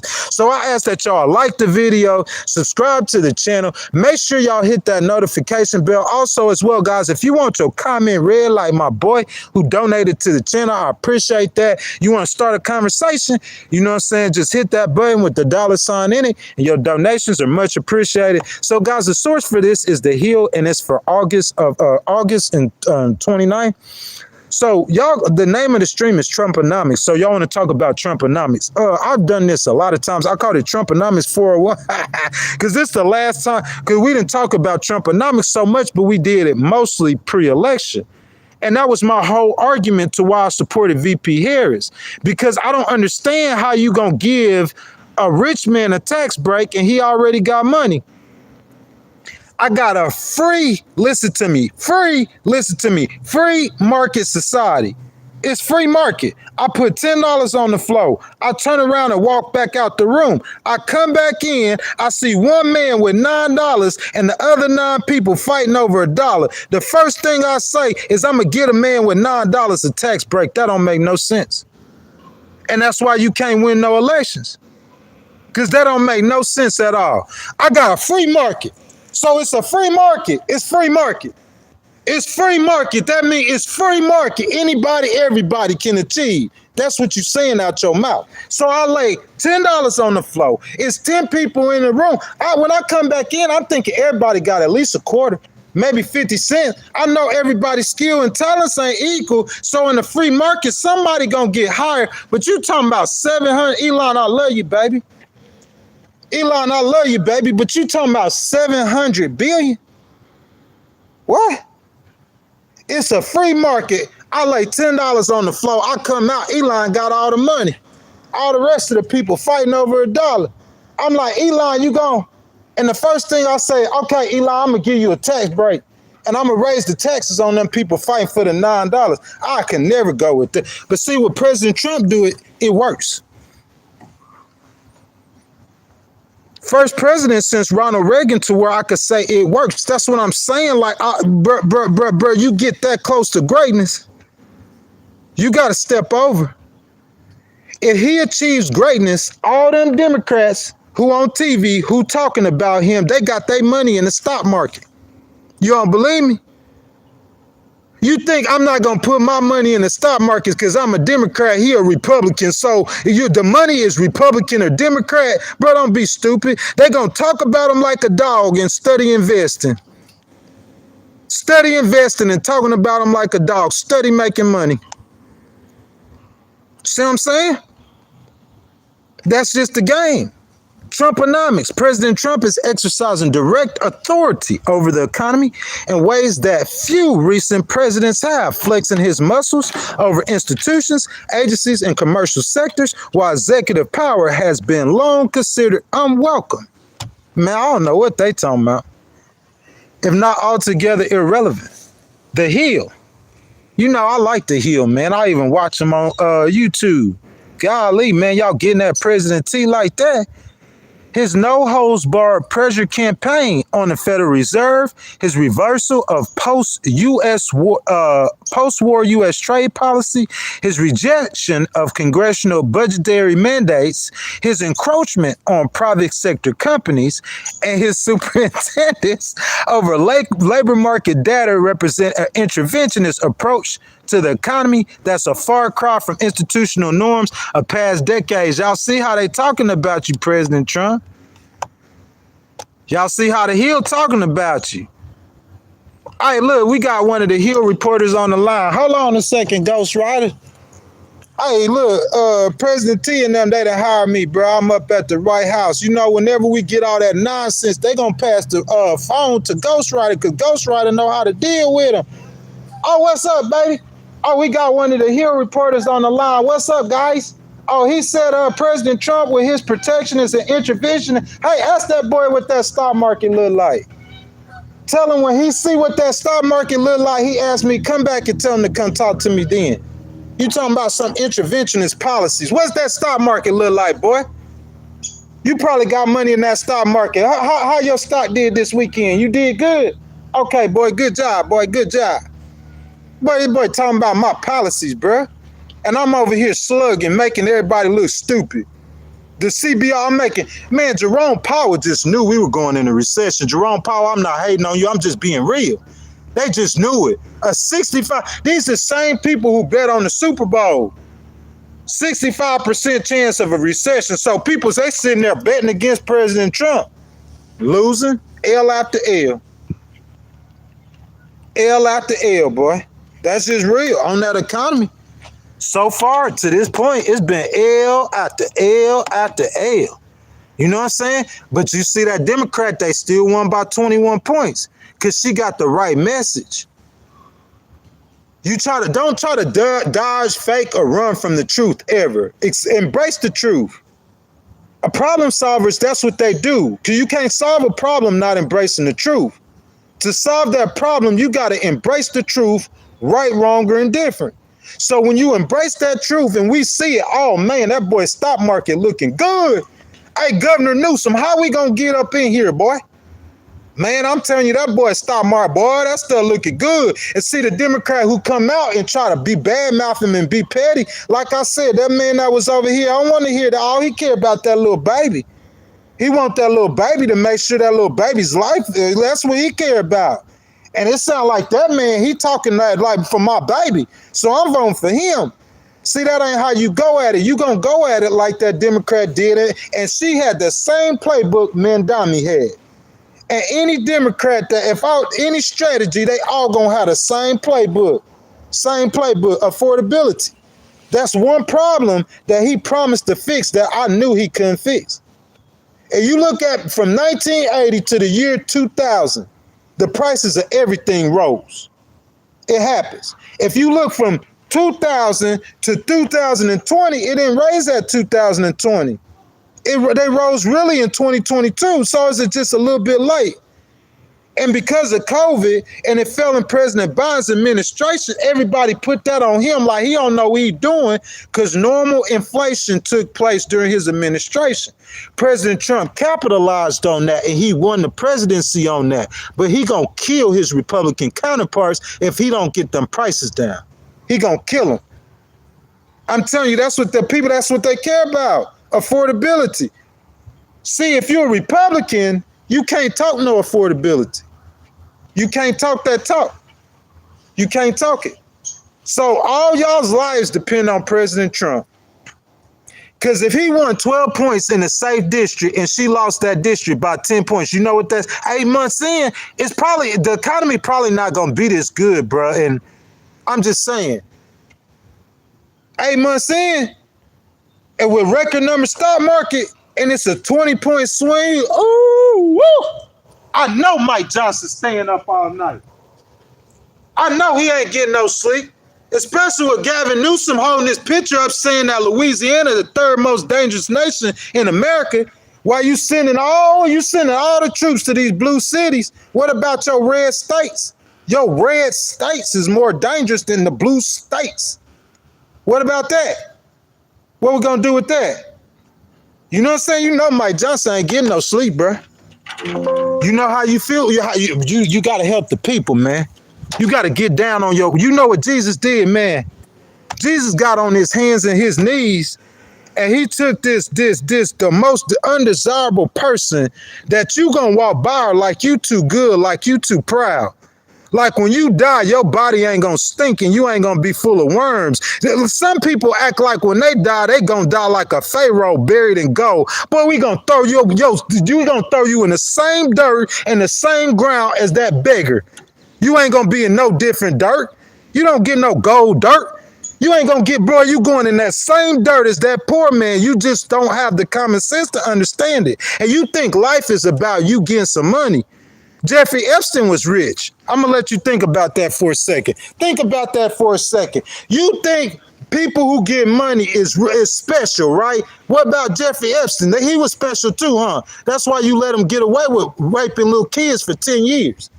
Because you think money is your God. You think money will make them special. So that's how you get Jeffrey Epstein. That's how you get 300,000 children missing. That's how you get, because it's the ones with the money doing it. But if they got a little money, then they okay, huh? That's how you do it. Well, what about Jeffrey Epstein? Oh, you think that money helped that noose get, look, his money stopped that noose from getting on his neck. Jeffrey Epstein, his money stopped that noose from getting on his neck. That money didn't stop that noose, boy. You going in the same dirt as that poor man. As a matter of fact, when you die, he might go to heaven. You might be in hell. Your life might be way eternally worse than his while you walking by him with your nose in your ear. You see what I'm saying? That's facts. There's a problem. People need to humble themselves. We need to get humble. God got me humble. I used to be one of the most proud people you knew. God got me humble. I see life in the right light, and I'm going to continue to see it. Regardless of what I got, I'm going to see it. I'll choose the path that I walk. I'm not forced on no path. I promise I could live as comfortable or comfortable than any of y'all watching this right now. I personally know people with 30 times more money than your entire existence. Personally know them. Personally know them. So many opportunities. I chose my path. It's good for you, man. It's good for you to struggle. It's character, baby. It builds things. You see what I'm saying? It builds things that your little money, your little spoiled rich, little brat, you ain't never gonna build it like that. You gonna be the same, no character, no integrity. You don't have to go through nothing. When you go through stuff in life, that's whenever you get character. That's how you build and design, boy. That's how that diamond is formed, from that pressure. But you can't tell no stupid people that. Let them get their 15 baby dolls and they 50 cars. They can't afford nothing. These people walking around here with all these cars and they can't afford none of that. But trust me, you see them, they looking pretty out in public, but they in debt past their earballs. That's the American way. Go put it on a credit card to keep up with the Joneses. I ain't studying the Joneses. Unless they paying my bills. Ha! They ain't paying my bills. Flip on the Joneses. They all broke. You got a big house and you got a nice car. You might have 100,000, but you dead broke because you got 5 million in debt. And you know you probably ain't gonna make you ain't gonna be able to pay no 5 million. And how? Yeah, that's how it be going. You know what I'm saying? Just what it is, man. Presidents usually steer from informal or extra constitutional constraints, and those are the constraints that Trump is bursting through. Man, they on President Trump hard, ain't they? Economic historian at the University of California told The Hill, Trump is transgressing decades-long norms. Interventionism is increased in recent years, drawing I don't even like that, man. Maybe that's true. How many of y'all in this stream think that President Trump trying to be a dictator? Not because of something somebody heard on TV. Because it's just like along them same thing. Y'all saying he trying to be a dictator. What you mean, like Vladimir Putin? Like you kill one journalist a year and nobody ain't never got in trouble for it. How many journalists President Trump killed? I'm saying he trying to be a dictator. Like Xi Jinping? Like Kim Jong-un? Which dictator he trying to? Y'all watch the Dictator movie? If you ain't watched that movie, you need to go watch that. The funniest movie. Hey, look, when Dennis Rodman, I think Seth Rogen play on it. When Dennis Rodman went over to y'all remember he went to North Korea Really, Kim Jong Un a Bulls fan, so he was trying to get Michael Jordan over there. Michael Jordan, I ain't finna. So Dennis Rodman, Dennis Rodman. So him and Kim Jong Un best friends. When you watch that on YouTube or I'm telling you, it's just that dictator. Yeah, that movie is just like it is in real life. President Trump ain't nothing close to a dictator. He might be more authoritarianism, but I think he doing that because he feel like it's necessary. He probably ain't the only one. You think he the one that's, bro, I promise you 10,000%. It's people in his ear at every corner. And I ain't talking about just Republicans who feel like that. January 6th did that, man. It did that, just like 9/11. You remember how much, you might not be old enough to read, we had more freedoms before 9/11. Same thing with January 6th. I mean, you talking about, you look at DC and the People's House, the People's Congress, and that's a beacon of light for the entire world. And you look up there and you got people in the halls kicking over doors. A man with his feet on Nancy Pelosi's desk. How disrespectful can you get? You know what I'm saying? President Trump's pressure campaign on the Fed reached a new level in intensity this week when he moved to fire Fed Board of Governors Lisa Cook over a mortgage fraud allegation, a claim that the administration officials have directed other political foes of the president. Man, y'all might say, hey, what he doing that for? I would have tried to fire too. Lisa Cook, I'm so sorry, baby. Real talk. I'm saying the man trying to get them interest rates, because he going to do what he can to get them interest rates, because she sued him and she's still on her job. So she didn't lose nothing. But at the same time, Jerome Powell said he about to cut the interest rates. So whatever he doing is working. I don't care what you saying. What he doing is working. It's working. The attempted firing is the most dramatic act of Trump's pressure campaign so far, which is focused largely on Fed Chair Jerome Powell. The president has consistently mocked Powell on social media and accused him of mismanaging renovations of the Fed headquarters, even ambushing the Fed chief with a new cost estimate. Look, all President Trump saying, he's saying, man, why you don't lower my interest rates? I'm just need my interest rates lower, man. I heard him say it. He said people trying to buy houses, people trying to do this, people trying to do that, man. Lower them interest rates for the American people. Behind the curtain, the White House is seeking greater control of monetary policy, specifically lower interest rates that could boost corporate profits and rally financial markets. Several of his predecessors, including former presidents Lyndon B. Johnson and Nixon, have pushed the Fed for loose money, though less publicly than Trump's pressure campaign. But Trump has taken his push a step farther by urging the Fed to reduce the cost of financing the $36 trillion national debt, blurring the lines between both fiscal and monetary policy and the long-standing separation of the central bank by the Treasury. I don't care what they say, man. To me, that's the most creative. Man, come on. Let's be real. I'm saying, who don't want them to reduce the cost of financing the national debt? I'm saying, who this dude work for? He an American? You know that national debt affects his family members too here in America. I guess Ghost got too much common sense on this kind of stuff, reducing the cost. Oh yeah, let's do that. I'm saying, look, okay, so for him to take that pause, President Trump, I'm sorry, that pause at first, if I was him, I don't know about how long that pause is, but he just wanted to make sure you had it. You didn't just have it, you outperformed expectations, so now he ain't got no choice. If he don't cut the interest rates, it looks like he's against you for no reason.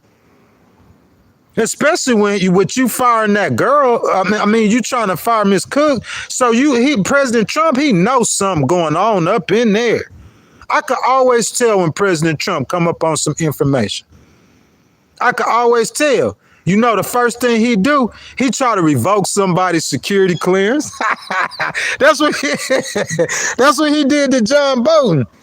Cause he found out John Bolton was doing and saying some stuff that, you know, so yeah, that's how he's clapping back. When you see him clapping at somebody and trying to fire people, you know he just came up on some information. He get real irritated.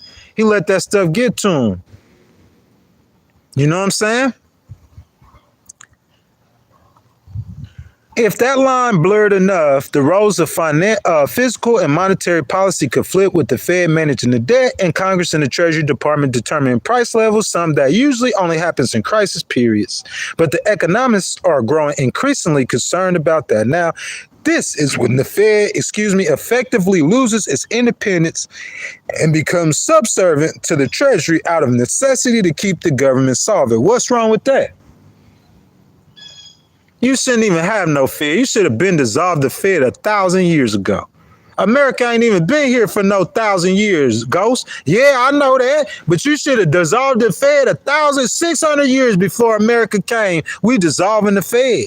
You don't need no central bank. That's how you get corruption. You don't even need the central bank. What you need a central bank for? Go and let the financial people start talking. And so I can make you look stupid and show you a way around all that. You don't need no central bank. But Trump has taken his push a step further by urging the Fed to reduce. Yeah, you need to. They need to. This is the Fed effectively losing its independence. We don't care nothing about that. I'm sorry, I don't care. Oh yeah, we don't want to lose our independence. We just want to keep no common sense. That's the problem. They ain't got no common sense. Oh, we don't want to lose our independence, but we just want to make America. We're not talking about China. We're not talking about Russia. We want to make America pay the most money back possible on the national debt. How does that help me or you, you idiot? Stupid. You don't need no Fed. Get rid of the Fed. That's the problem. That's the whole problem, President. There shouldn't be no lines getting drawn. We understand what their job is, and we understand why you put the line in the sand in the first place. Get rid of them in the first place. Shouldn't be none in the first place. Former Presidents Reagan and Kennedy both had protectionist trade policies. So just like I said, outside of President Obama, what name your top three? Put your 5 on Rushmore. You gonna put President Lincoln on there? I know you are. You gotta put President George Washington on there. You have to. If you don't put President Obama on there, I'm gonna think something wrong with you. And then Reagan and Kennedy, you gonna kick somebody off and put President Trump on there. President Trump, you got your chance. You wanna be top 5? Your chance, man. You gotta get down in the gutter though. President T, you know how to get down, and I believe he do. I seen him donate, I seen him change people's lives who work for him at Trump Towers. I seen it. Not my personal, I seen it though. Yeah, he do that all the time. So it ain't like he, you know what I'm saying? He won't help nobody. In the context of Congress' utter incapacity to balance the federal budget, golly, they talking about Congress too. I'm increasingly thinking that the high tariffs are here to stay, and that a Democrat say in 2029 is not going to reverse President Trump's tariff policy. No, they will not. Because the federal government won't be able to afford to. Yes, he is true. Trump started his trade war in his first term, and it was largely maintained by the Biden administration. Trade experts have described this disassembly of the U.S.-led global trade order as illegal. What? Man, go ahead and kick rocks, bro. He talking about the trade war illegal, man. That's the problem, man. Like these people, like what? What side you on? Whose side you on? What flag you holding up? You got a red flag with a star on it, a yellow star? And I'm saying I got a red, white, and blue flag. That's what I'm holding up.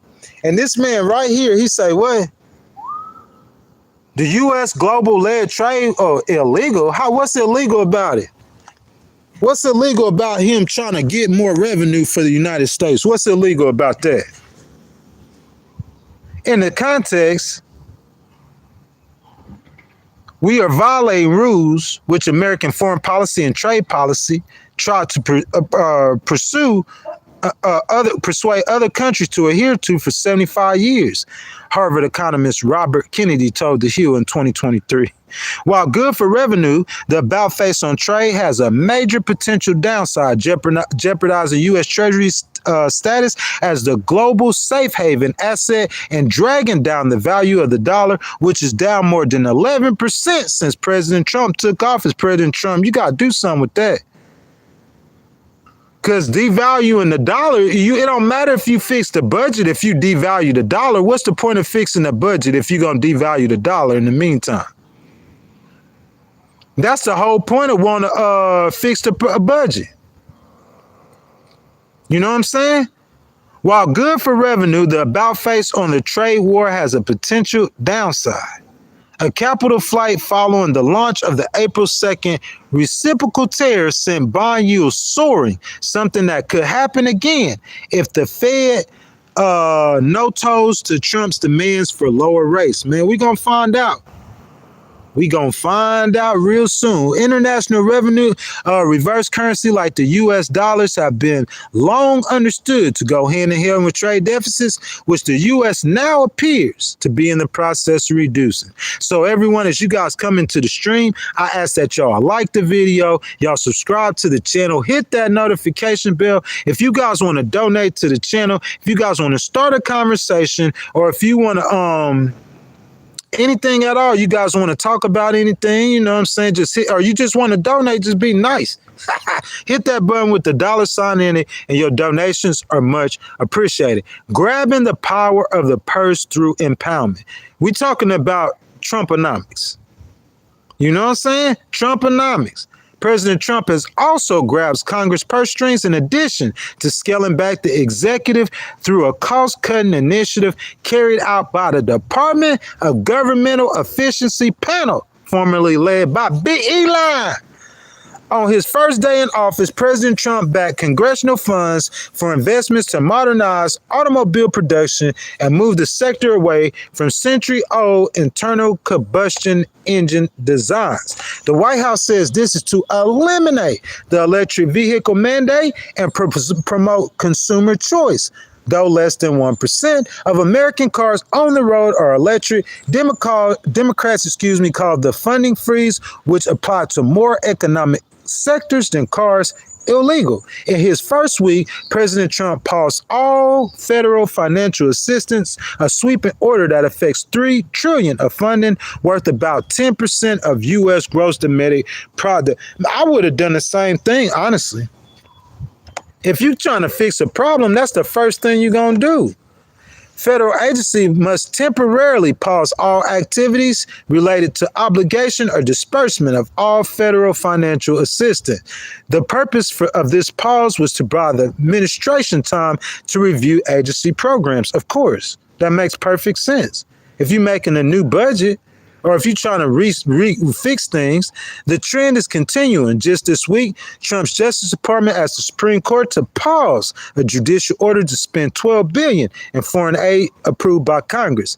Aid groups blasted the move, saying it undermines congressional checks and balances as a form of overreach. Although the report includes substantial downward revisions in May and June, the unemployment rate is still relatively low at 4.2%, and economists see the labor market as generally imbalanced, albeit a slower pace of job creation. We already talked about that, y'all. We've been streaming about an hour and 45 minutes, going to try to blaze through the rest of it. The firing of Bureau of Labor Statistics has raised fears about the politicization of bedrock level economic data that is scrutinized by companies and governments all over the world. Politicizing the BLS undermines the integrity of labor market data and the professionals who produce it, wrote Joseph Kane, a fellow at the Brookings Institute earlier this month. The data and policy ramifications could extend for years to come. President Trump has also been smashing through the traditional separation between the public and private sectors, turning private companies into partly government-owned entities. He's taken 10% stake in American chip maker Intel and a golden share in Japanese steel producer Nippon Steel as a condition of his takeover of U.S. Steel. In July, the Defense Department became the largest shareholders in MP Materials, a mining company that specializes in rare man, it seemed like President Trump, he doing everything I just said. Everything I just said, partly government-owned entities. Look, I'm going to tell y'all something in just a second, okay? He got to turn America into a business. He's trying to reduce that deficit. As Trump brings the economy increasingly under state control, companies have largely stayed quiet about the various encroachments. What is striking, disappointing, and ultimately dangerous is the stunning silence from private sector voices. You know why they silent? Because they know why he's doing it. That's why. Look, let me tell you something. So look, when we gonna go back, y'all, to World War II, we gonna go back to Adolf Hitler.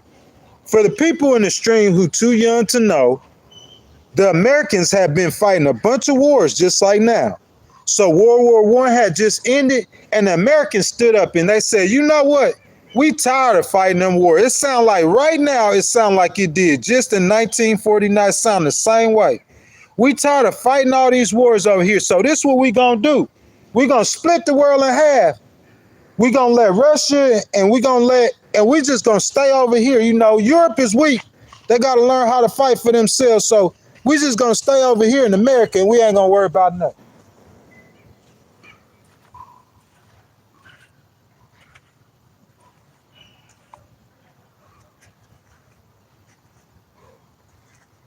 Hey, feel me out though. What if Japan, you know what I'm saying? Like, what if they wouldn't attack Pearl Harbor? How long would America stayed out the war? Because Hitler was going to take all of Europe. That's what was going to happen. So Japan attacks Pearl Harbor, and here come the Americans. And so ever since then, we had an order. We had NATO. And the world order is that you don't redraw international borders. That's the world order. America has went into 1 billion countries. There ain't 1 billion countries on earth. Yeah, I know, Ghost. You get the point. America has went into 1 billion countries. Did we redraw any borders in Iraq? Did we redraw any borders in Afghanistan? Did we redraw a border in Vietnam? What about Korea? Okay, so America's not redrawing any borders. America has been the most consistent superpower, militarily and economy, head and shoulders above the world. Not consistently with the military or the economy, but in the last 15 years, ain't no nation close. Okay, so America ain't redraw no. What about old Vladimir, though? What about Vladimir? You know what Vladimir did? Vladimir thought we going back to 1949. Vladimir got his stick. And he carved off a little piece of Ukraine. Just a little piece. I just want Crimea. Oh, man. Shoot. Hey, President Trump, they over here talking about, oh, yeah, he gone now. Oh, well, he on the level. We're going to call President Biden. President Biden don't even want to talk to him. He know what he is. You know what I'm saying? So, look. We gonna just draw out this little piece of, oh, okay, he gonna go try to run into, he trying to take the whole country now. He's supposed to take it in 48 hours. He didn't. But regardless of whatever him and Zelensky come up with, he gonna redraw. I guarantee you them international borders gonna get redrawn. So you know what China doing? They sitting back and watching. Because you know what? They want to go next. Shoot, why not redraw America? So you get that. I want you to understand that China and Russia is trying to redraw world borders. So you know what President Trump did? Man, we gonna make Canada a part of the United States. That's what he did. Y'all, he being facetious. But he talking really to Asia. He talking to two leaders. He just do it in a different way. He being funny with it, but they know what he's saying. You might not know what he's saying, but a lot of us, when he's saying he gonna take Canada, he talking about what Russia doing. He talking about what China doing. But what I'm saying is, how you gonna let them run anything in the world if they over there doing that? Because soon as America come home from Japan, as soon as they come home from Germany, bro, you talking about, bro, about 50,000 troops in Japan. You got over 100,000 troops. How many troops stationed overseas? You bring them troops home, I promise you, I could tell you it's popping. Putin finna get to work. They gonna get to work, boy. What's keeping them in check is America, man. You better believe that. So understand that, man. Y'all see and hear President Trump saying stuff. You don't know the whole. He being funny, but he ain't being funny. When they redrawing borders, they trying to redraw borders. So he say, I'm gonna redraw border. Your deficit messed up. You need to fix your deficit. So America got to start selling stuff. Don't go take over nobody's business like they do in China. But America has to they have to make money. You know what I'm saying? You just got to understand what's going on to understand the moves. I understand the moves. I understand what he's doing. Let me get down in here a little. Hey, look. Y'all, we just finished the content. That's an hour and 53 minutes, y'all. I hope y'all enjoyed the content, because I'm finna have some fun with these trolls in the stream, man. All right? So I gave y'all the content, so I'm going to be a little petty real quick. You know what I'm saying? So y'all please forgive me. I gave you all the knowledge that we can on President Trump's economy for today. Now let me jump that down here and see what they saying. He said President Trump is ballooning the deficit. No, he's not. Let me show me that proof. He said he ballooning the deficit. Where that proof at? Look, this is what I'm saying. How you gonna balloon the deficit if you collecting 1.2 trillion more in revenue? How you could balloon it? That don't even make no sense. How he ballooning the deficit and he cutting everything? He holding 500 tons of food. He firing people he ain't ballooning no deficit. I promise you that. And if you say he is, just show me the proof. I want to see it in the thing. Will Win says people who have obviously never read, bro, why you keep talking about reading a book, man? Reading a book on history. What's history got to do with balancing the budget? Well, ain't nothing in politics. History do play a part, but history is a different subject than politics. If you study history, you don't know nothing about no politics.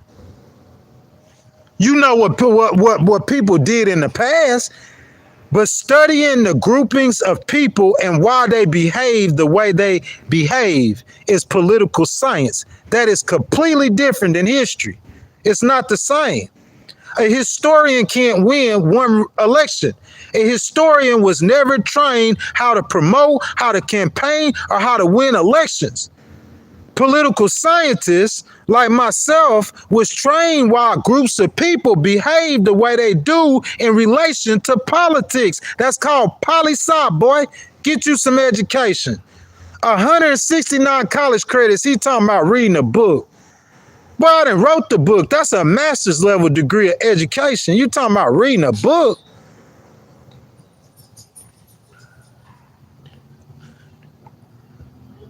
He said a family pack of chicken for $3.99. That's cool, bro. Cook it then, boy. Let me get some of it. Hold up, you saying Trump perseverance, bro? I gotta pin that, bro. Y'all, hold up a second. Let me feel you. They ain't never heard. Do you don't want? Look, how many times I voted for President Trump? Not one time. As a matter of fact, in 2024, I didn't just donate to VP Harris' campaign. I volunteered for it too. I ain't never supported president. Whenever I started doing this, we started with VP Harris. But I'm an independent.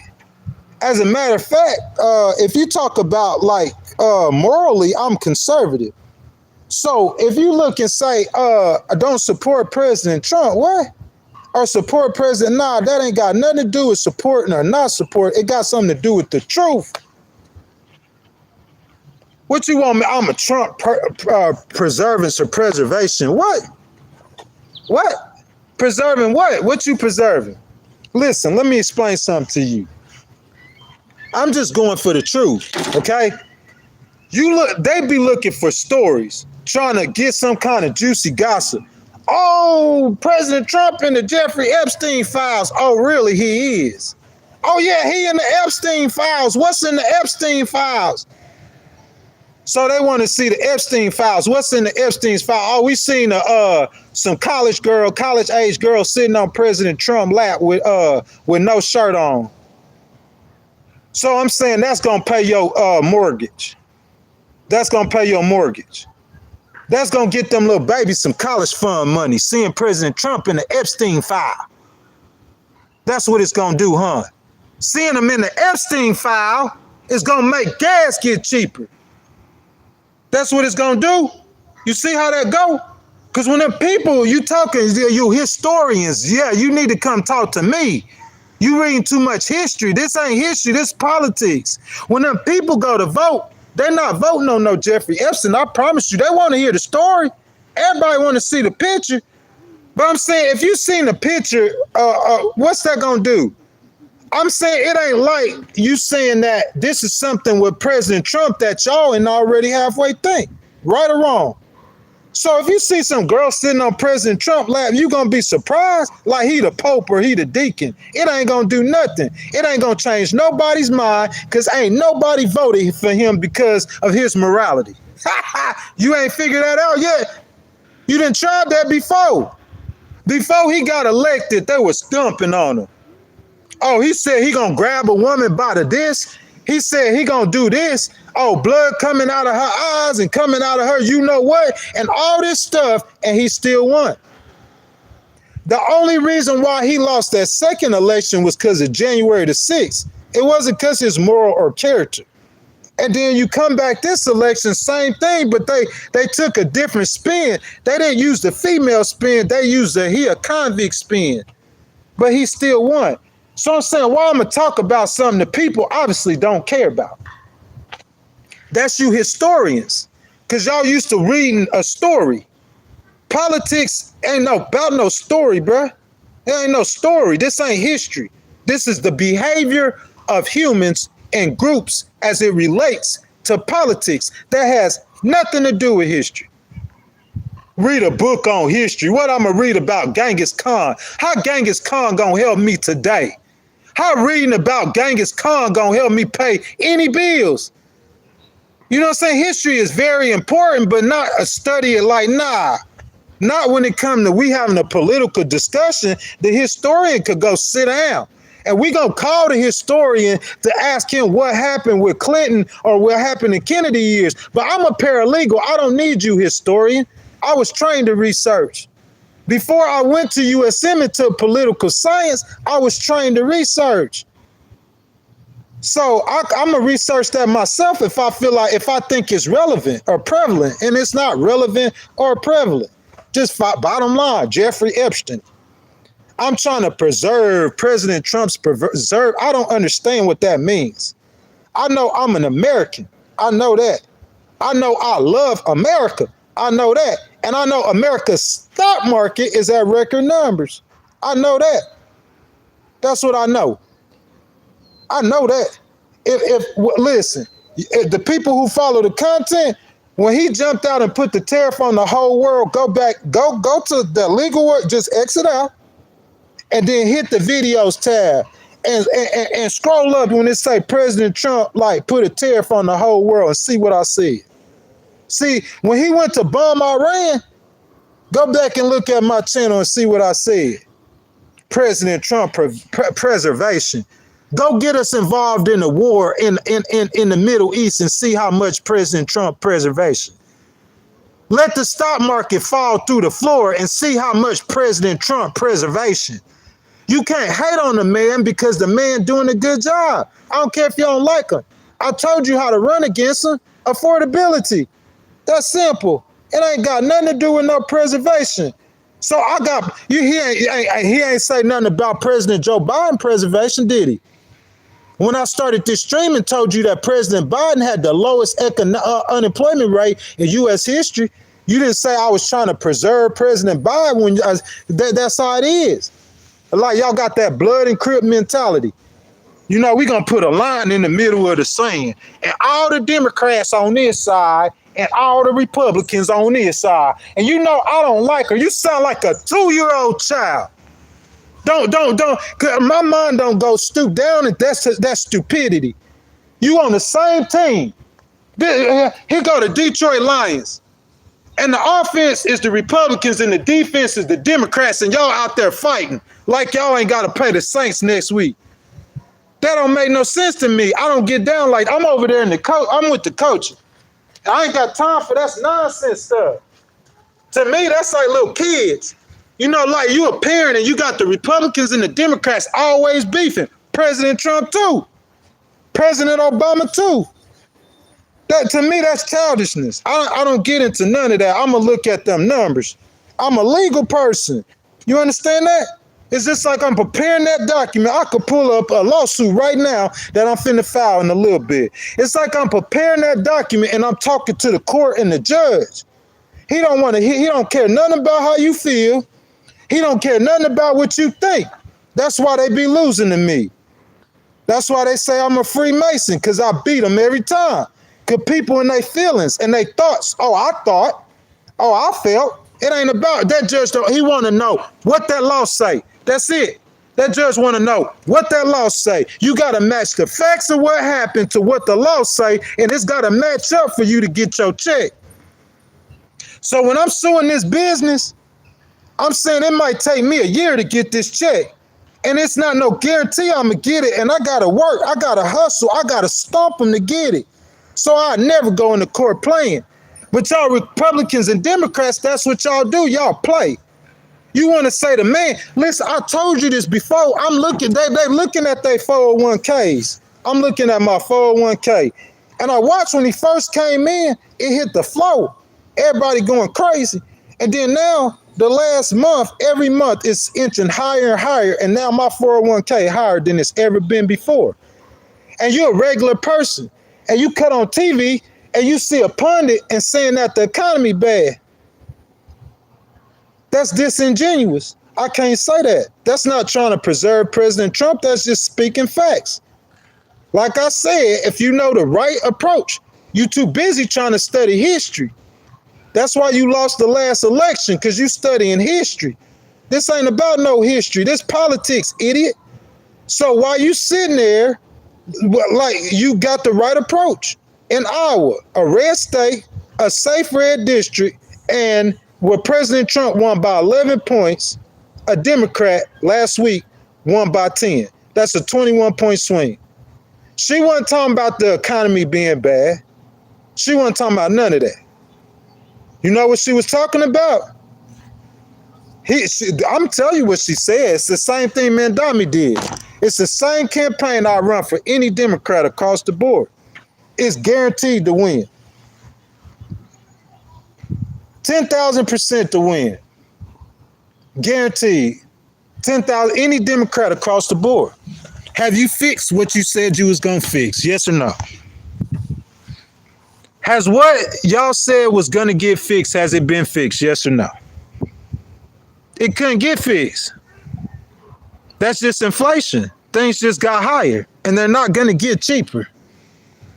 They could get some cheaper, but like I said, every 20 to 25 years, you're going to get hit with inflation. That's why gas ain't 15 cents no more. Because every 20, 25 years it's going up. So just during President Biden's time was the time when 2022, 11%, everything increased. That ain't going back down. So because President Trump owned, think about it. What if President Trump came out and said, hey, y'all, I'm going to be real with y'all. That's just inflation. That's not President Biden having bad policies. That's just inflation. You think he would have got as many votes? He might would have almost lost, if not lost. But he didn't come like that. He came and said that he was going to get them prices lower. And I'm saying that they ain't lower at that inflation, which ain't going to go away. That's the Democrats' angle. You ain't got to worry about nothing else. You do healthcare and you do inflation. And that's all the two angles you got to worry about. That's it. He going to have to get that gas out here in Michigan to $2.50 a gallon. If he can't do that, then every time, whoever he running, every district, bring me the politician. Let me talk to the politician for 10 minutes. And I'm going to give him or her about an 8-page document. And I guarantee you just got to stick on that. You got to drive that point home. You talking about Jeffrey Epstein, you're going to lose an election doing that. Because it's going to be a roll of a jaw. You either going to win or lose. Because the people don't care about no Jeffrey Epstein. You need to talk about what they care about. You speak to them. You don't speak what you want to say or how you feel. You speak to their needs. And if you speak to their needs, that's how you get it done. That's how a Republican. See, if you think about this, I'm redistricting, I'm redrawing districts. So you draw this district out, and now this was a Democrat district, and now you think this is a red safe district. But you don't know that the whole electorate might have swung 20 points to the left. What? Nah, Ghost. I'm talking about this is a safe. Bro, we saw that in Florida. Didn't we see that in Florida? Didn't we see that in Florida? Safe red district swung like 20-some points to the left. So you think you redrawing the district, and it could be not. You got a safe red district. I'm saying that was a safe red district that she was in, or likely red at least, and it swung 21 points. You don't have to say that he doing something that he ain't doing to win, bruh. Just tell the people the truth and connect with them. History not gonna teach you that. History gonna teach you what happened, and you could use what happened to figure out or predict what will happen tomorrow, because everything repeats. That's what history is. Politics is a completely different game.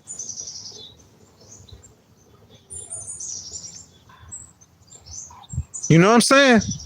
You learn a history, ain't no bullets whizzing by no historian's ears. It's a different game. You studying the behavior of groups of people as it relates to politics. That has nothing to do with history. Joseph Stalin. I'm going to read a book about Joseph Stalin so I can learn what happened. I'm going to learn what happened when I study politics. You could get pretty much all your history. You could get that from watching CNN. And you watch it all the time.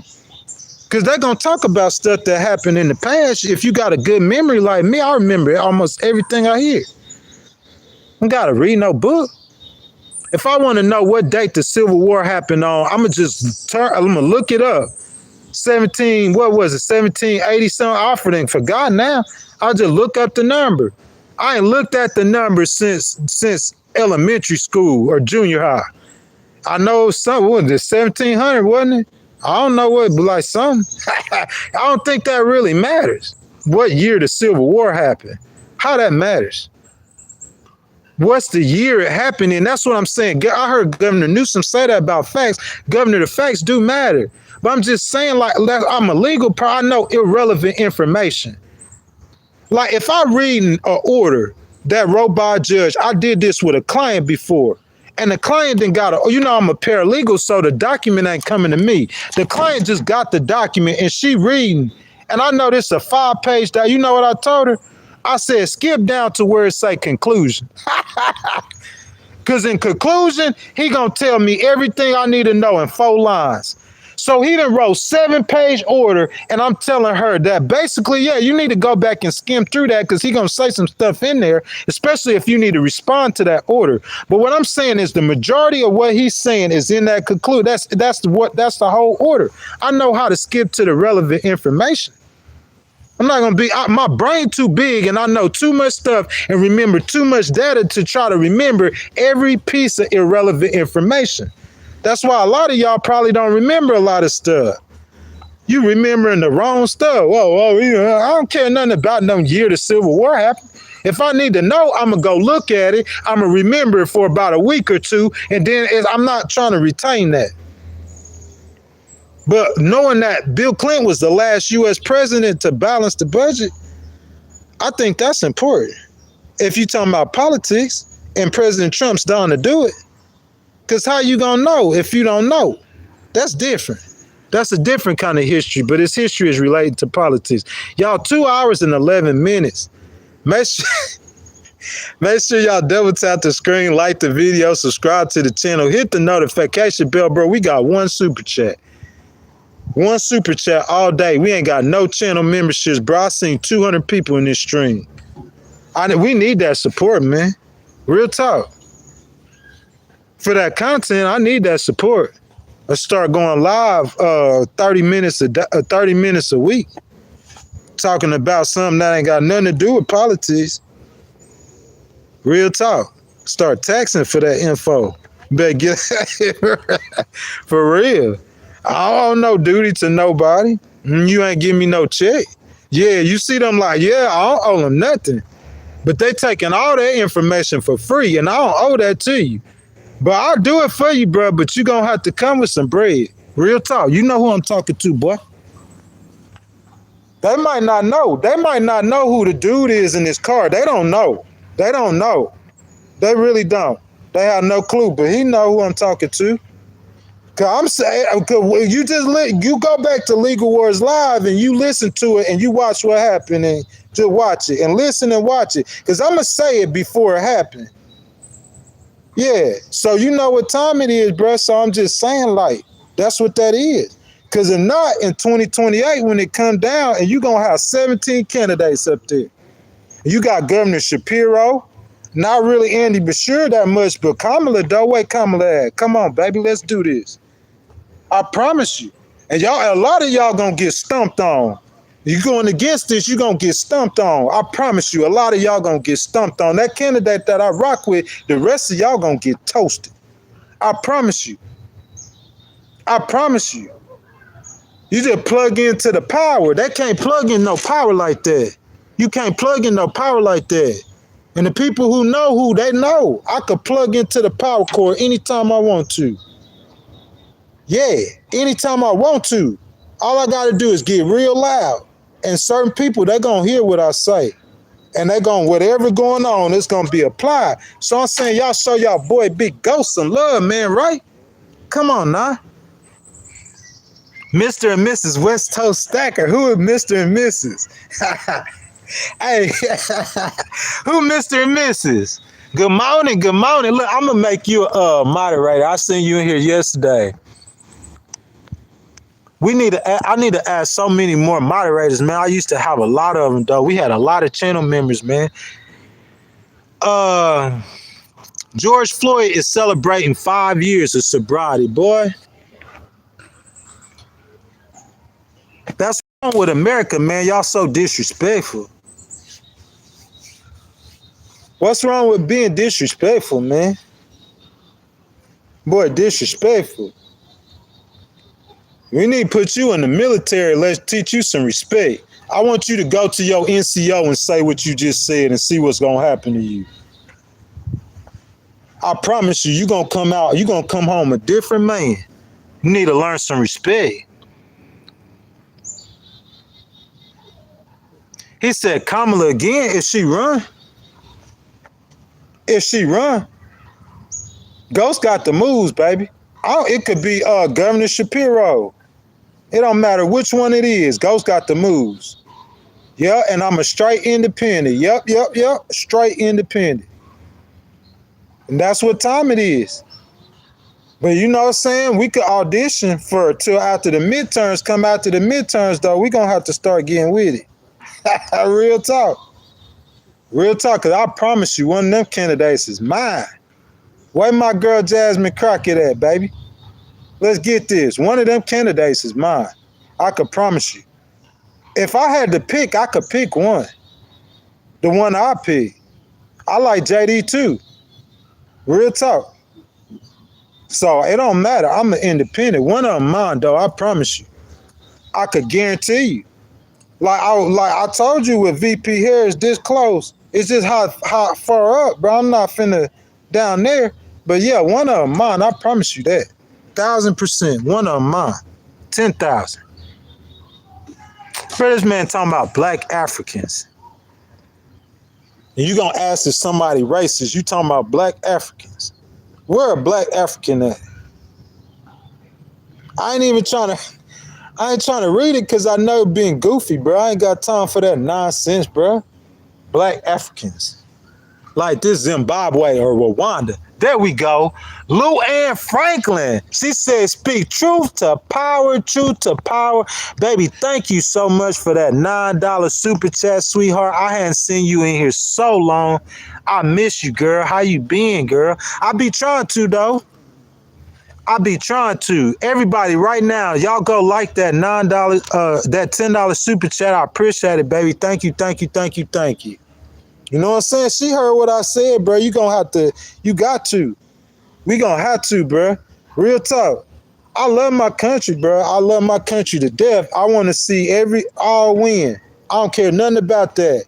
I don't want to see nothing happen to President Trump. I don't want to see nothing happen to President Obama. To me, that's like you got two children who fighting. That's childish. We on the same team. You got the Lions. You got the quarterback. The my star middle linebacker, he trying to fight my quarterback. I'm finna take both of them out to the lake and I'm gonna drag both of them. He trying to fight each other. Do y'all know we on the same team? We gotta play a game next week. We gotta play the 49ers. Them boys good. And my quarterback, he out here, my linebacker, he finna break my quarterback jaw. So I'm saying, how the man, when he come up to the line, 52, but the boy got his mouth, he got wire, he can't play this game. So we finna lose the game because we can't get along. I ain't got time for that. Y'all do that. What I want you to do, I want you to go to the Joint Chiefs, I'm talking about top dog, over the Joint Chiefs. He over every branch of military. That boy decorated, whole 4-star general. I want you to go to him and start talking about Republican and Democrat and watch what he tell you. Oh yeah, he voted one way or the other. But I want you to go to the Joint Chiefs. Ain't no dude like ex-military. Nah, I'm talking about real live military, baby. Real live. Go to the Joint Chiefs while he got his BDUs on. He just came out the Situation Room, sitting with President Trump, and start talking about Republican and Democrat and see what he tell you. Whatever he tell you, that's what I'm with.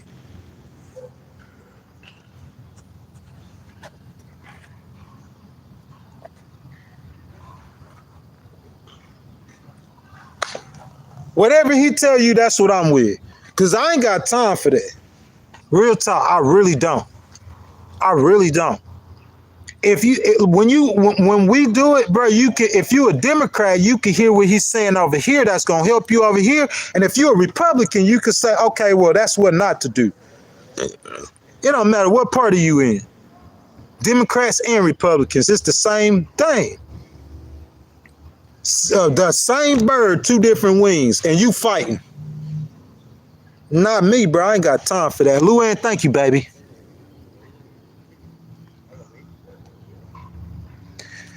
Oh, most definitely. 10,000%. And I'm going to continue to do that, but I'm just saying, like, y'all got to, you know what I'm saying?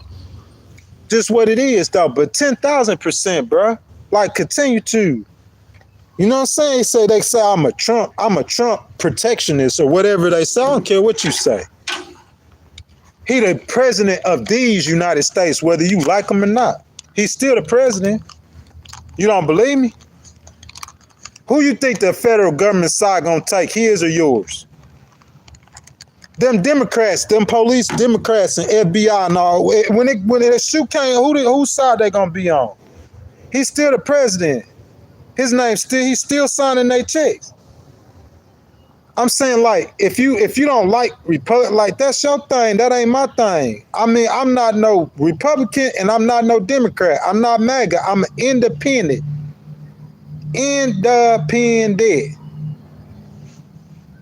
Independent. Like Michigan. 1 year they blue, 1 year they red. Obama they blue, Trump they red. Biden blue, Trump red every year. I guarantee you they probably going blue next time. Independent, baby. You feel me? I'm not no Republican.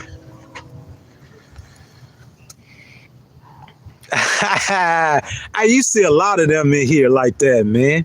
Who is that? Zagmeyer? Yeah, you see a lot of them in here like that, bro. They just be, for no reason whatsoever. He said all slaves captured by blacks. That's true. You can see it right now. I don't say they were captured by blacks. Black people had slaves, and they were other blacks. And the Europeans came, and the black people sold them into slavery. It wasn't never no colonization. They didn't. The Europeans didn't go in there with guns and say, "Hey, we conquered." Nah, that ain't how that went. A black man sold his brother to. That's how that went. You can see it today in society. It's like a dog-eat-dog world among black people. Black people kill each other more than any other race. And you're gonna look at the police or the white person. Nah, that ain't who killing you. You killing yourself. Just like you sold yourself into slavery. Yeah, I'm gonna tell it like it is. I ain't on nobody, I'm gonna just tell the truth. And I don't care who you are. If you a black person and I think you a racist, I'm gonna let you know that. Just like I do a white person who I think I'm a racist. I'm gonna protest your racism. You think that racism don't apply to black people? The law in the titles, the Civil Rights Act says if you discriminate a person because of color, you don't think it's no racist black people? It's some black people who don't like dark-skinned black people. It's called colorism. I could teach you some stuff.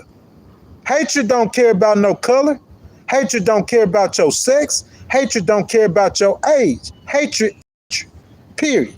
It's just hatred. It's simple. It's hatred.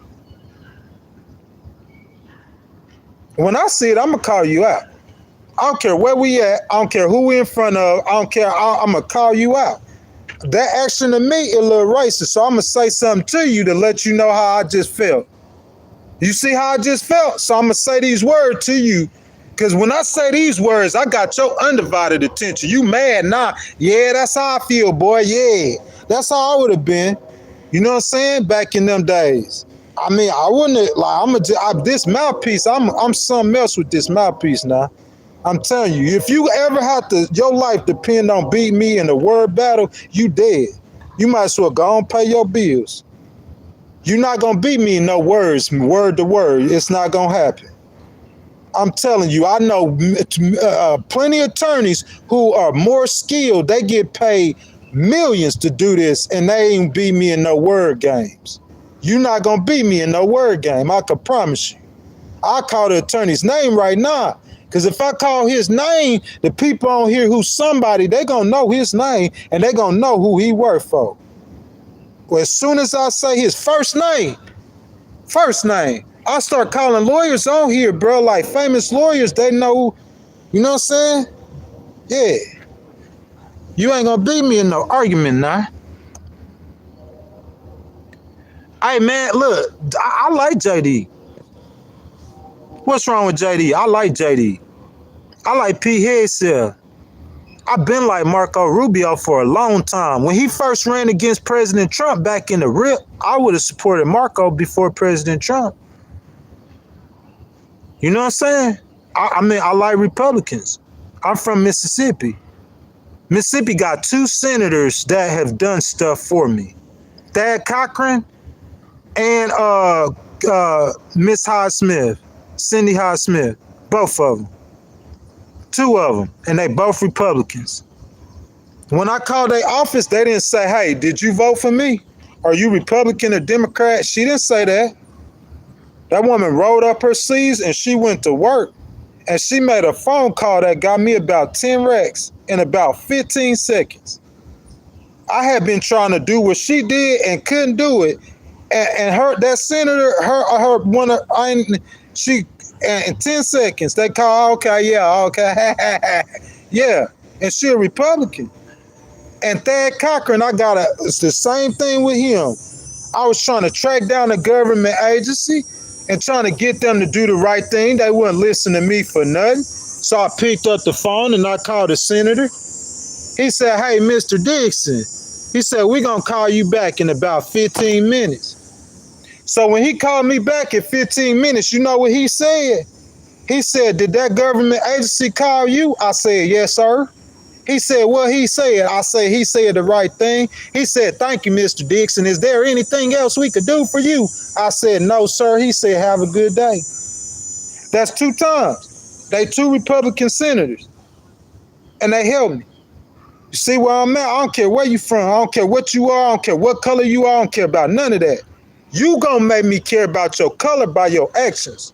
You gonna make me care about your political party by your actions. If you see me saying something, I'm responding to your actions. Because the people that know me just know that that's just simply untrue. Bro, I called 20 white girls right now on this live stream, right now. Put it on speakerphone.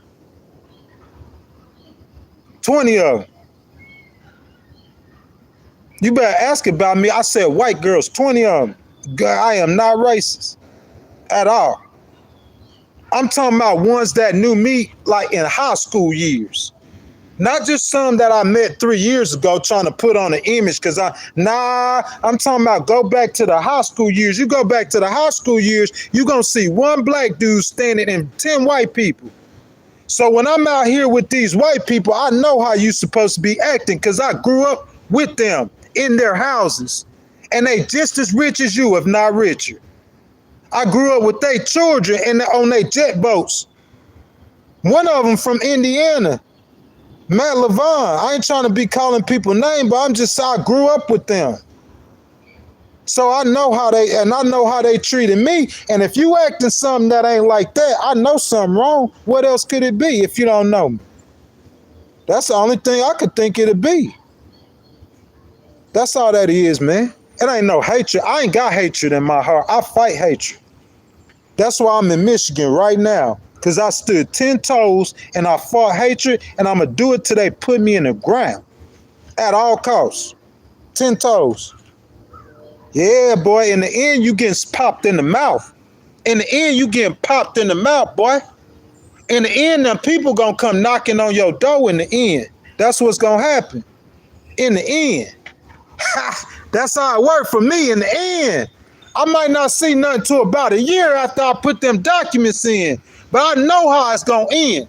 The same way it ended on them other 21 cases. That's how it's ending. Y'all, it's 2.5 hours, man. I appreciate the love, baby girl. Miss Lee Franklin, I appreciate the love, y'all, so much, man. Look, man, we've been y'all. Your boy Ghost been going in a lot lately, man. You know what I'm saying? That's what I've been doing, man. Like, guys, I just want to let y'all know about the We the Peoples, y'all. So y'all know that Tuesday was the first, our original day. We streamed on Tuesdays. Then they said we need to do 2 days. So I did Tuesdays and Thursdays. Then from Tuesdays and Thursdays, stopped doing Thursdays, but kept Tuesdays. And then we started doing Fridays. And then we ended up with Saturdays. Tuesday's been the main day, okay? So, guys, the next 2 Tuesdays, we got 2 vlogs coming out. If you guys have not seen the second We the People, it was filmed in the great state of Tennessee, and it's available to be watched right now.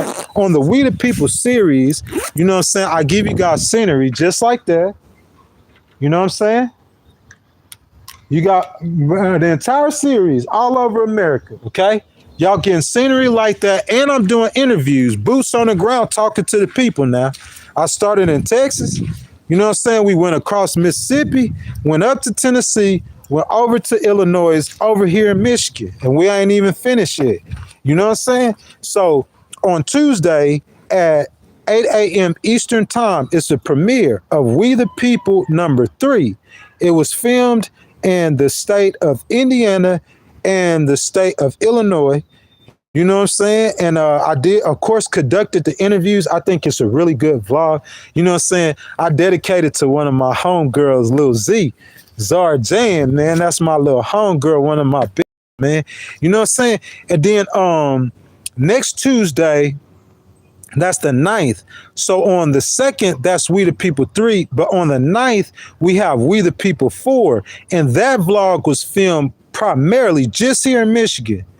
You know what I'm saying? If you guys follow the content, so while I was making my way up to Chicago, I thought I was going to stop in Ann Arbor. I was going to go to Detroit. And then like by now, I would be crossed from Canada to New York. So this time period, I was supposed to be in New York. It didn't happen like that. I went to first I stopped in Indiana and I saw Lake Michigan, and it caught my heart. And so from Lake Michigan, I came to from Lake Michigan, I pretty much up the whole coastlines, a bunch of beaches. You know what I'm saying? Look, I want to do this right now. I want to do this right now, man. I want to shout out some cities in the state of Michigan, man. I want to shout out South Haven, man. Like the times I was in South Haven, man, I don't know about the people, the citizens, but I'm talking about like the local government. You know what I'm saying? When I went to South Haven, bro, that local government, man, I feel like they was good to me, man. You know what I'm saying? So I want to shout out South Haven. Of course, I want to shout out all the Kalamazoo area. You know what I'm saying? It's the same thing. When I've been in the state of Michigan, man, I've been here for about a month.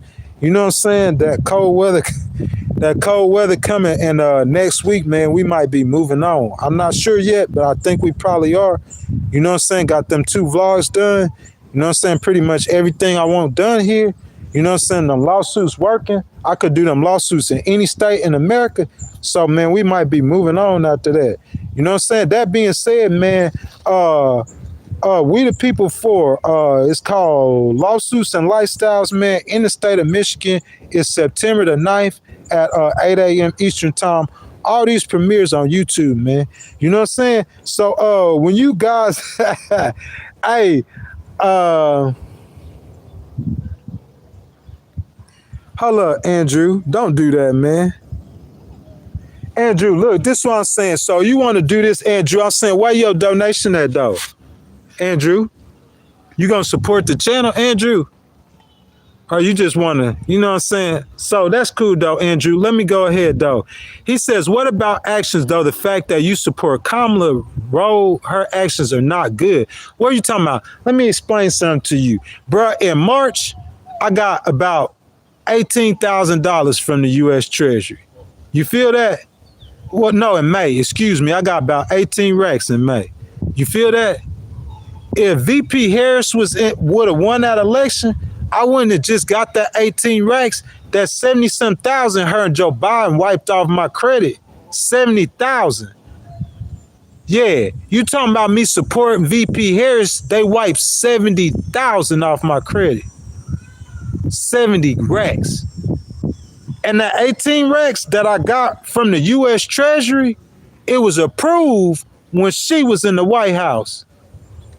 Yeah. That 18 racks I got from the U.S. That's $100,000, boy. And since Legal Wars Podcast started in 107 days, that's 100 racks in 107 days. I filled out a document to get my law 80,000. They wiped it off my credit. And then that 18,000 and still getting paid a little bit a month off that came from when her and President Biden was in the White House. So you talking about what VP Harris would do for me or do for the people? You can't be serious, bro. If VP Harris would have won that election, I would have been a millionaire in 12 months. Guarantee you. I'll be in school right now. I got bro, like I get about 20,000 go to school. I make good grades. All I'm gonna do is study. Plus what the supplement I get right now, bro, I have my feet propped up somewhere. Real talk, she not like, you gotta understand, she a different kind of politician than President T. I'm not hating on President T, that's his style, he won. But saying that VP Harris ain't finna do nothing, you just confused. That's all I could say. You just confused. That woman love people. She got a good heart. She too good-hearted. That's why I want to work for her. Because I'm going to snatch you up by the neck. That's what I'm going to do. I ain't going to let you. I'm going to snatch you by the neck. I can't wait to put me on that payroll. I'm going to come get you. And boy, I'm telling you, I don't play. I don't play no kind of games. I'm going to come get you. You know I know that law. You know them games President Trump and them be playing, they thought VP Harris a lawyer too, so we'll make a good team. You know I know that law. But I'll be suing everybody and their mama. I'ma sit you down. I promise you. You gonna get set down.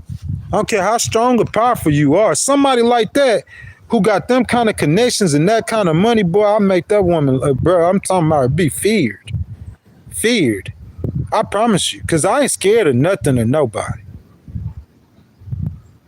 I got Republicans who got more power than you think, bro. They got a lot of love and respect for me, and they listen to me. You know what I'm saying? I know, I'm talking about, if I could tell you, I just can't say it. And them people got a lot of love and respect for me, and they got all the power almost in the world. A whole organization. Few of them. A lot of love and respect, man. Yeah. VP Harris where it's at. That's what I said. Who want to go against that?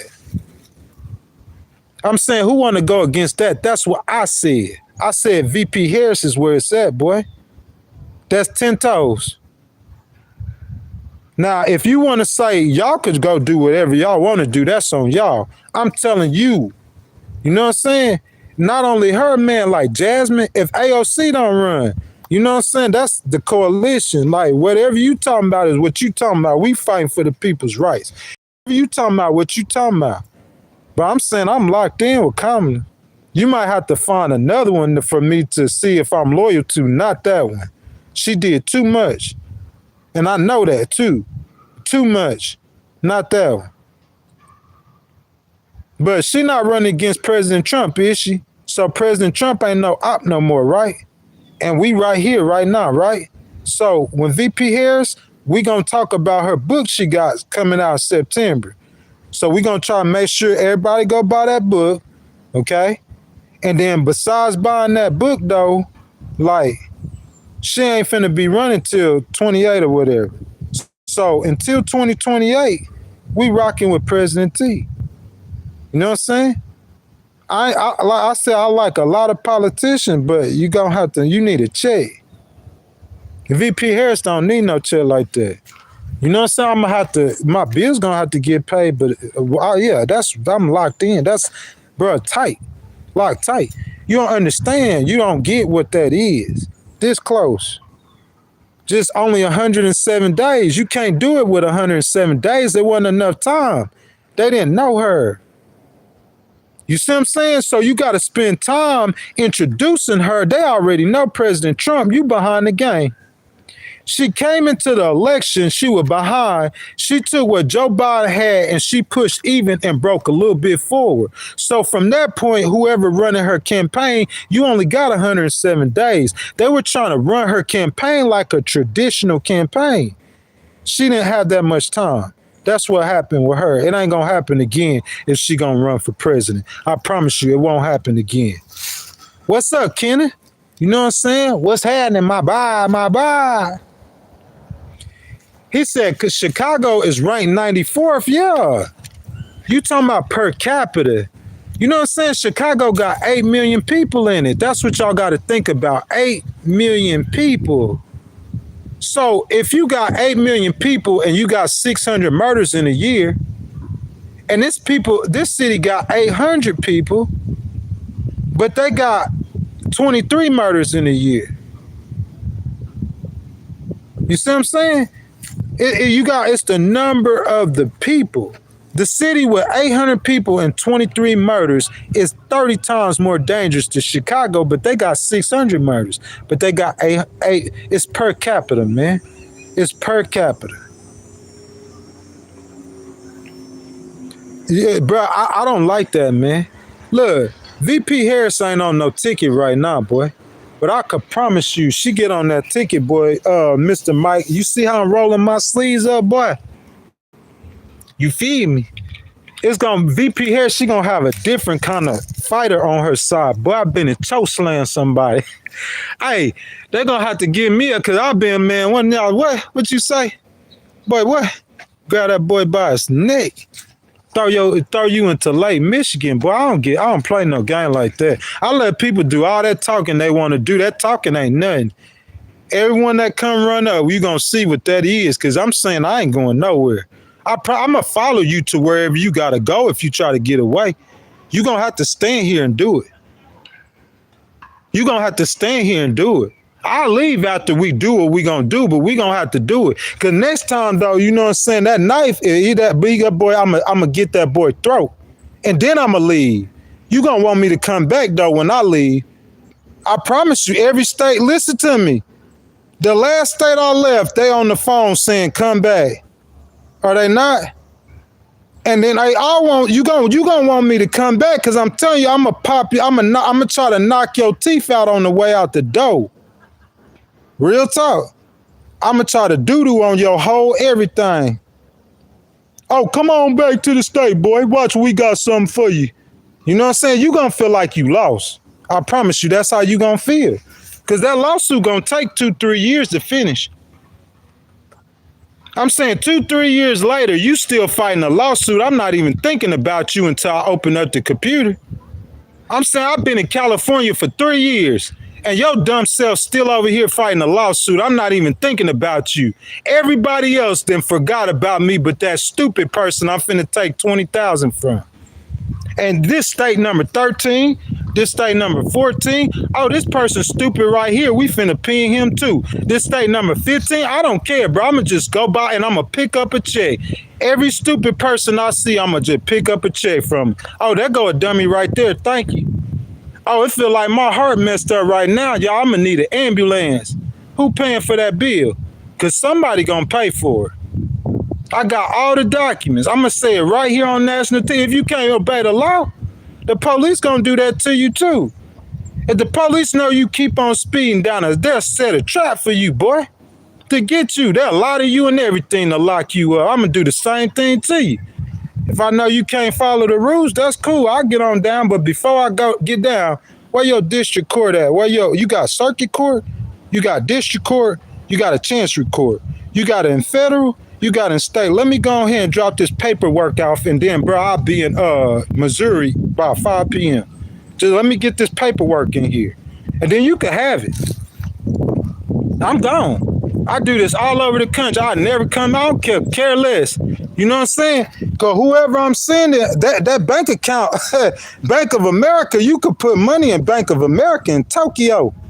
So 2 years from now, I might be Tokyo and you still fighting that lawsuit I dropped off on you on the 3rd level, then got sued 3 times on that same lawsuit. And I'm going to come on YouTube and Instagram and I'm going to brag about how I sued you. And I'm going to go to my YouTube and see them stacks of money I got off of stupid people just like you. That's how I'm getting it, because you stupid. I'm going to walk in the park. I'm going to see this dude. I'm not going to say nothing to that dummy. You feel? That's how I get down. That's why I'll never get sued, because I'm not stupid. But some people think they special. So, hey, you want to give me some money? Like, listen, if I go around the corner and I see that man and I say, oh, that man owe me some money. What he doing, Ghost? He banging his head on the wall with a pocket full of money. Why am I stop him? Finish banging your head, you idiot. As soon as you knock yourself out, I'm going to go in there. I'm going to take all you owe me, and then I'm going to walk out. And you can have it. What I care for, bro? This ain't my home. You know, I done seen at least 3,000 people, like every last one of y'all, within the last 50 days. Bro, bounce city to city. Stupid person. Oh, thank you for that. There go another one, y'all. That's lawsuit number 5. Oh, this lawsuit. Bro, by the time I finish, I'm going to file a lawsuit in 60 states. Oh, it ain't nothing. Yeah, I'll be the brother. How many attorneys you know that litigated in them states? How many attorneys you know got the record I got? These are attorneys. How many? Your attorney won in the U.S. Court of Appeals. You know your attorney never won in the U.S. Court of Appeals. He never have. You can't afford an attorney who won in the U.S. Court of Appeals. Well, I have. So he gonna lose. Just like the last one. Your attorney better than Tesla attorney. I know some attorneys, bro. Some really good attorneys, really good. Because Tesla got a dog as an attorney. He'll take your attorney and he'll chew him up like a piece of bubble gum and spit him against the wall. He'll let his paralegal could beat your attorney. His paralegal. Bro, I'm saying, where you at? I'm talking about, let's call Houston, Austin, Los Angeles, San Francisco. What city you in? What's the name of your city? Let me call them again. You want to call them with me?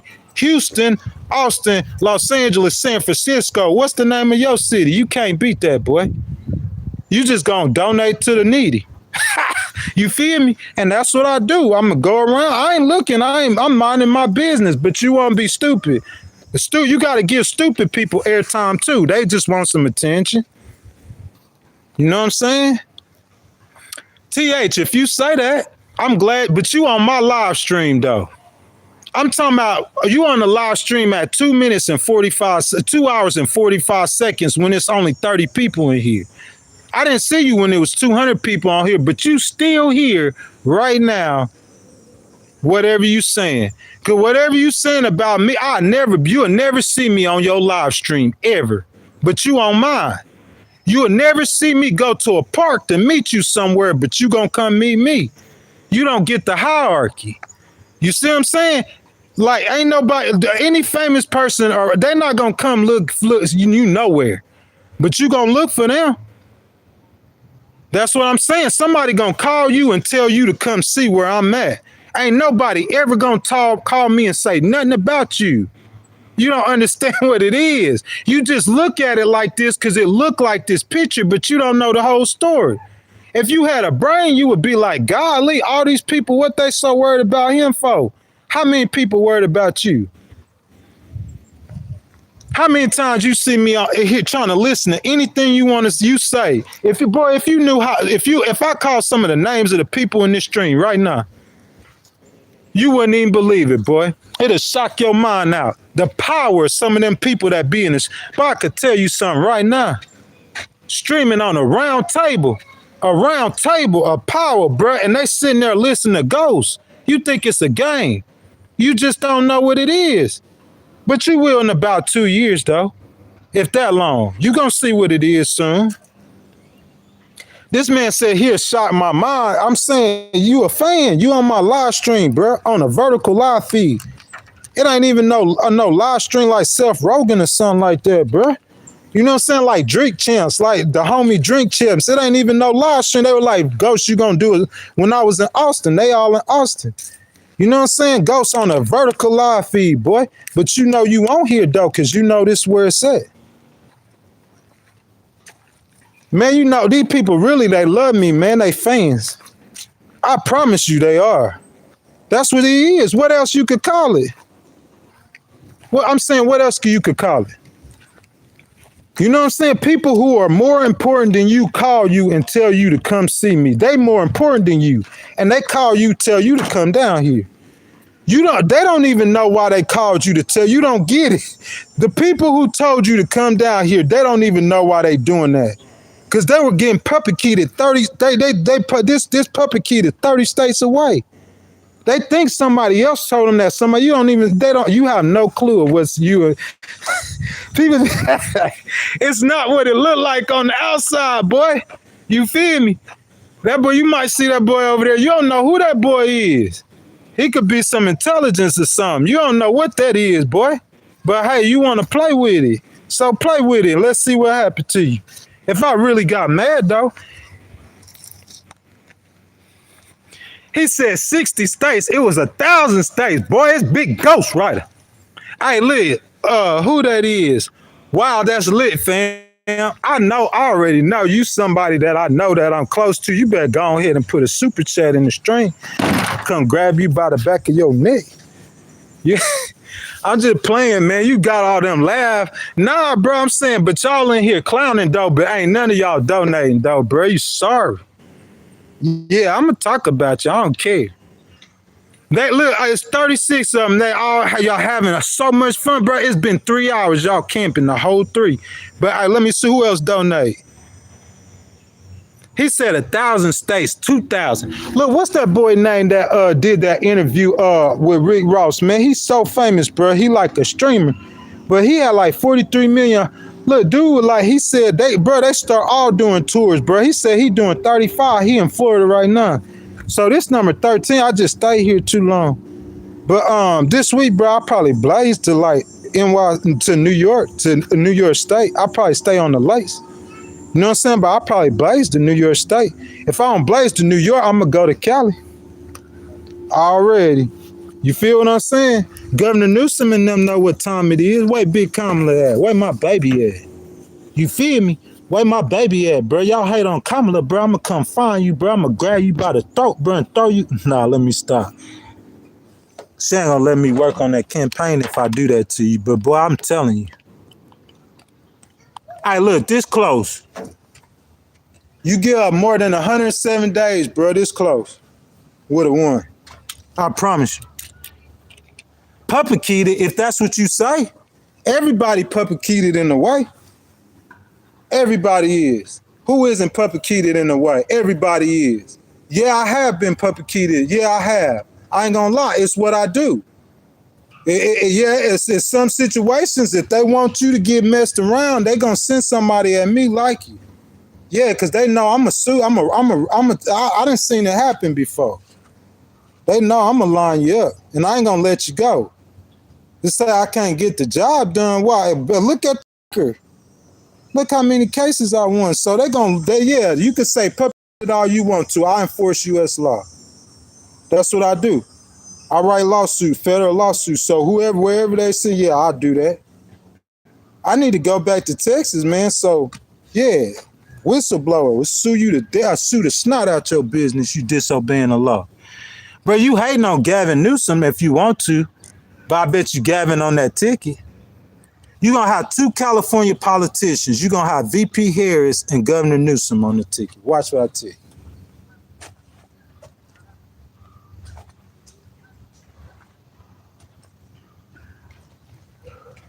Look, Governor Newsom, bro, he came out with that or whatever to do the you know what I'm saying, to do the whatchamacallit, you know what I'm saying, the crime thing and everything like that, you know?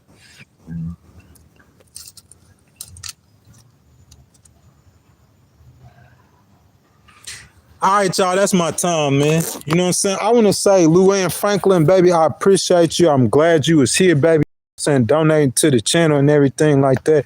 You know what I'm saying? My other boy who stepped in, I appreciate it, man. Like I said, man, you know what I'm saying? I've been out here in Michigan. We're going to move on soon, I believe. From that being said, like, I appreciate everybody who showed up to the stream, who contributed, who donated, all of that.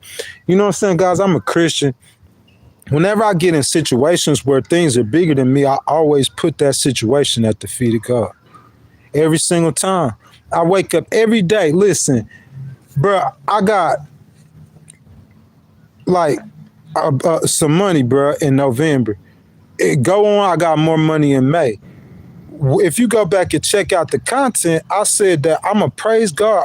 Regardless of what situation I'm in, I'm going to be thankful and I'm going to worship God.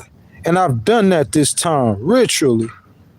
I've been thankful to God every second and I worship him and I'm not going to stop worshiping him. You see what I'm saying? Cause you can't see, you could be in a lion's den and ain't none of y'all, most of y'all can't be no Job. I could tell how you look at somebody who going through something. You would never be a Job. Cause it's your attitude towards the situation. It's your attitude towards the situation. Cause see, he in this situation, you can't go through that. You ain't strong enough. Somebody, they come threaten to take your $15,000 and you gonna bend and worshiping the devil. Real talk. It's some of these people you come, you raise your voice at them, they gonna go worship the devil. You raise your voice at them, they'll go get a 666 mark in their head. You not me, bruh. You ain't nowhere close to me. Like, you probably ain't physically, you ain't mentally, you ain't me. So if you a sheep and you weak, stay with the weak sheep. Don't come messing with the wolves, you get ate up. Paul Sice said Black Lives Matter in Chicago. I don't get down like that, man. Listen, I say I do support the movement and the protection of the civil rights of all Americans, in particular African Americans and women and marginalized groups. But Black Lives Matter, bro, like, I ain't hating on them, though. You could say the NAACP, where you had actually civil rights leaders who actually changed laws besides just that George Floyd law. You know, you had movements to where they weren't, the leader wasn't accused of stealing all the money, to where you just have a name now, but the organization is gone.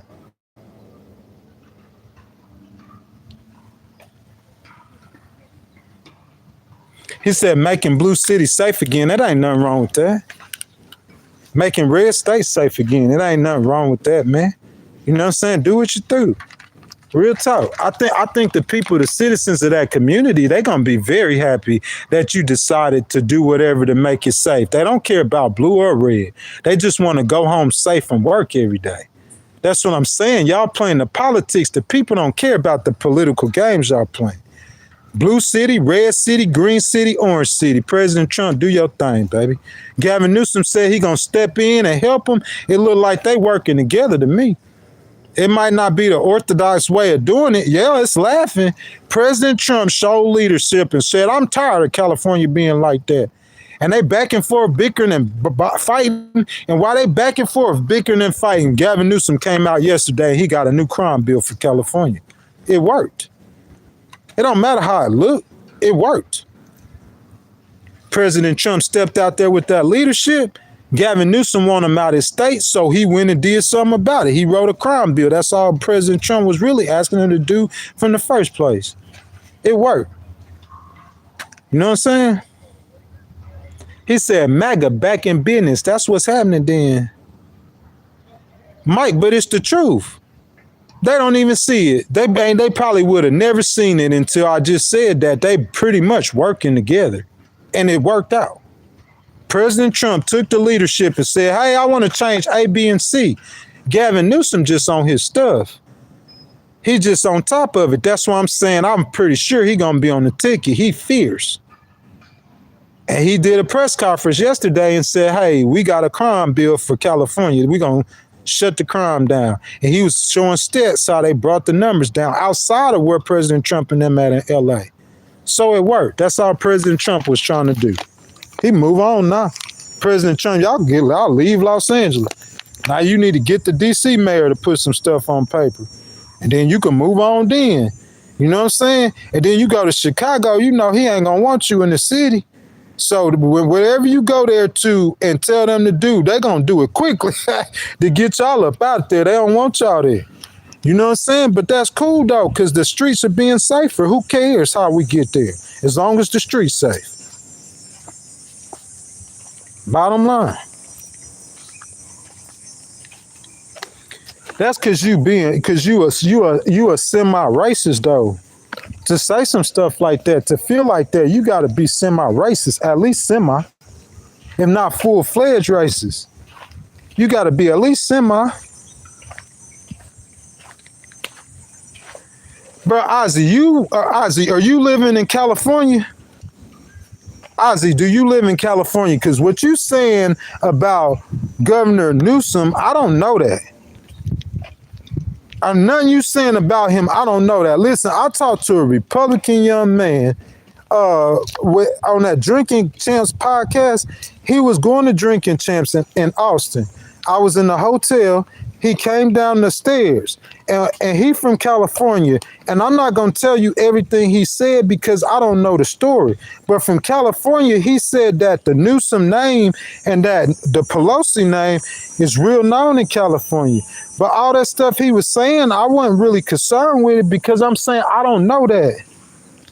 I don't speak on stuff I don't know. A lot of people do that. I don't do that. I don't know that. If I don't know it, how I'm going to speak on it, bruh? You see what I'm saying? I'm not from California. So the people in California could say A, B, or C, but I'm not from Cali, so I don't know that. So I'm saying you're going to have to show or prove or something. You're not going to just say that a politician corrupt. I'm not no crash dummy, and I'm not a peon. You know what a peon is? A peon is a man who stand for nothing and fall for anything. You see what I'm saying? I'm not no crash dummy and I'm not no peon. See, if somebody call you a crash dummy and a peon, it'll hurt your feelings if you a crash dummy and a peon. You know what a crash dummy is? If you a crash dummy, if somebody call you and tell you to do something stupid, you a crash dummy. I don't care how you feel about yourself, and I'm hurting your feelings. If somebody calling you to tell you to do something that you could get sued or get beat up for, you a crash dummy. And you ain't even getting paid for it. They just tell you to do it out your civic duty. So they say, hey, go poke that gorilla bear in the mouth. It's your civic duty. And you say, okay, George, here I go. And then he bites your hand off. And you know, we the kind that sitting over there looking at you, we laugh at your kind. You stupid. You a crash. That's what a crash dummy is. 99% of these people straight crash dummies. You could tell them anything, they gonna believe it. And you could tell them to do it, they gonna do it. They believe and do anything you tell them. They don't stand for nothing. They say they Christians and believe in God because it's popular, but they don't really even believe in God. They don't stand for nothing, and they'll fall for anything you tell them. Them the kind of people, if they go to the south side of Chicago, you not going to go because we going to take everything in your pocket. We going to take your car. We taking everything from you. We going to take your drawers off and let you walk out butt naked. Come to me to 63rd Street in Chicago. Come with me, any one of y'all. Come with me to 63rd in Chicago. I'll put that on my mama life. I'll go today. I want to see you ride down 63rd in Chicago at 9 p.m. at night. Let me see you do that. Because I'll do it tonight. I'll do it tonight. My homeboy know academics. He know them. They know them. But you don't. We know you don't. So let me see you go to 63rd in Chicago then. Exactly. I ain't going. I'll do it tonight. I'll do it tonight. If I go to Detroit, it's so many they already know before I get there. The people that know, they already know before I even get there. You know what I'm saying? Like these peons, bro, they stand for nothing, fall for anything, bro. That ain't nothing. You give them a few dollars, bro, and they'll do anything you tell them. Real talk, I could tell them to go jump in the middle of the lake. It's for your country. Okay, here I go. I'm about to do it. Hey, George, look, I'm going to jump in the lake for my country. They peons, bro. Them the kind of boys, bro, people like that, we laugh at them. You know what I'm saying? We take money from rich dudes, bro. We take money from rich dudes. That's what we do. You know what I'm saying? That's what I'm saying. Come to 63rd with a full pocket, with your wallet full. You could come to 63rd, 62nd, 61st, 60th Street in Chicago. You come to Chicago with your pocket full, in your car, and your windows down at 9 p.m. And you gonna see what it is. They gonna take everything from you. We want your socks off. Take your socks off. Real talk. And I'm talking about you could be from Illinois. You could be from over here, and I ain't from over here, but I promise you, I get way more respect than you could ever think of. You can't go in that neighborhood. It's places that you can't go. Look, you see how this neighborhood is? If this neighborhood was all America, you couldn't come to this neighborhood. I go any neighborhood I want to, boy. You can't do that. You can't do that. You know what I'm saying? But I'm saying they out here trying to have fun with me because they know I be getting crunked up. Big ghostwriter be getting crunked up, man. You said see me there tonight at 11:30 sharp. You ain't gonna be there though, Patrick. I promise you ain't showing up. Stop playing, man. You not showing up. Patrick, if you don't show up, I'm gonna send them headhunters to come get Hey, let me stop. Hey, yo, that's my time. Hey, that's my time, man. They sit here messing with me, man. They gonna take away from what I said, man. Anytime I get in a situation where it's bigger than me, I know, Alex, bro. Bro, we having fun, bro. We just having a good time, man. Anytime I get in a situation that's bigger than me, like I said, man, I give that situation to God, man. You know what I'm saying? Every day I wake up, man, I say that this is the day the Lord has made. I will rejoice and be glad in it. That's my time, y'all. I'm out, man. It's your boy, Big Ghostwriter, man. Legal Wars Live, man. Like I said, we're not going live on Tuesday. We got a vlog coming out on Tuesday, but I think I'll be live on Wednesday, either Monday or Wednesday. So y'all look out for that. That's my time, boy. I'm out. He said not down south, boy. What you talking about? Baton Rouge? You crazy as I don't know. Name a city in the south I ain't been to.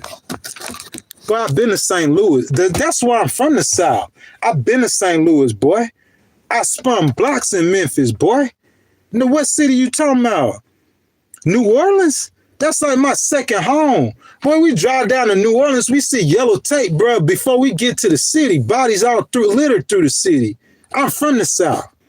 What you talking about? It's St. Louis? It ain't just the South. Any major city, you know, I've been to almost every hood in America, bro. Houston, H-Town, baby. H-Town, baby. You know what I'm saying? Where all them real boys from. Yeah, boy, I come. You just don't know me. That's all that is. Hey, Pat said you giving me a like. That's what's up, man. Got mad love for the South, Pat. I see you got love for the South. That's what's happening.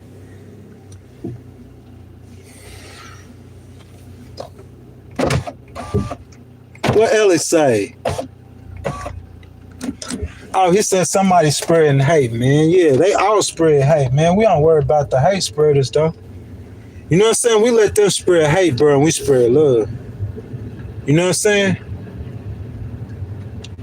But we spread what we gonna spread, bro. We don't worry about the hate spreaders, bro. You know what I'm talking about? Y'all, hold up. We got old man. He got old woman trying to cross the street. Gotta let them pass by. You know what I'm saying? Y'all, that's my time, though, man. I want to stay here and kick it with y'all, man. I hope y'all done double tap the screen. Y'all like the video. Y'all show me all kind of love that y'all can, man. And I'm going to get out, man. Like I said, it'll probably be Monday at 8 a.m. Eastern time, man. I love y'all. That's 3 hours I gave y'all, man. I be going hard for y'all, man. Y'all need to support the channel, man. I'm out.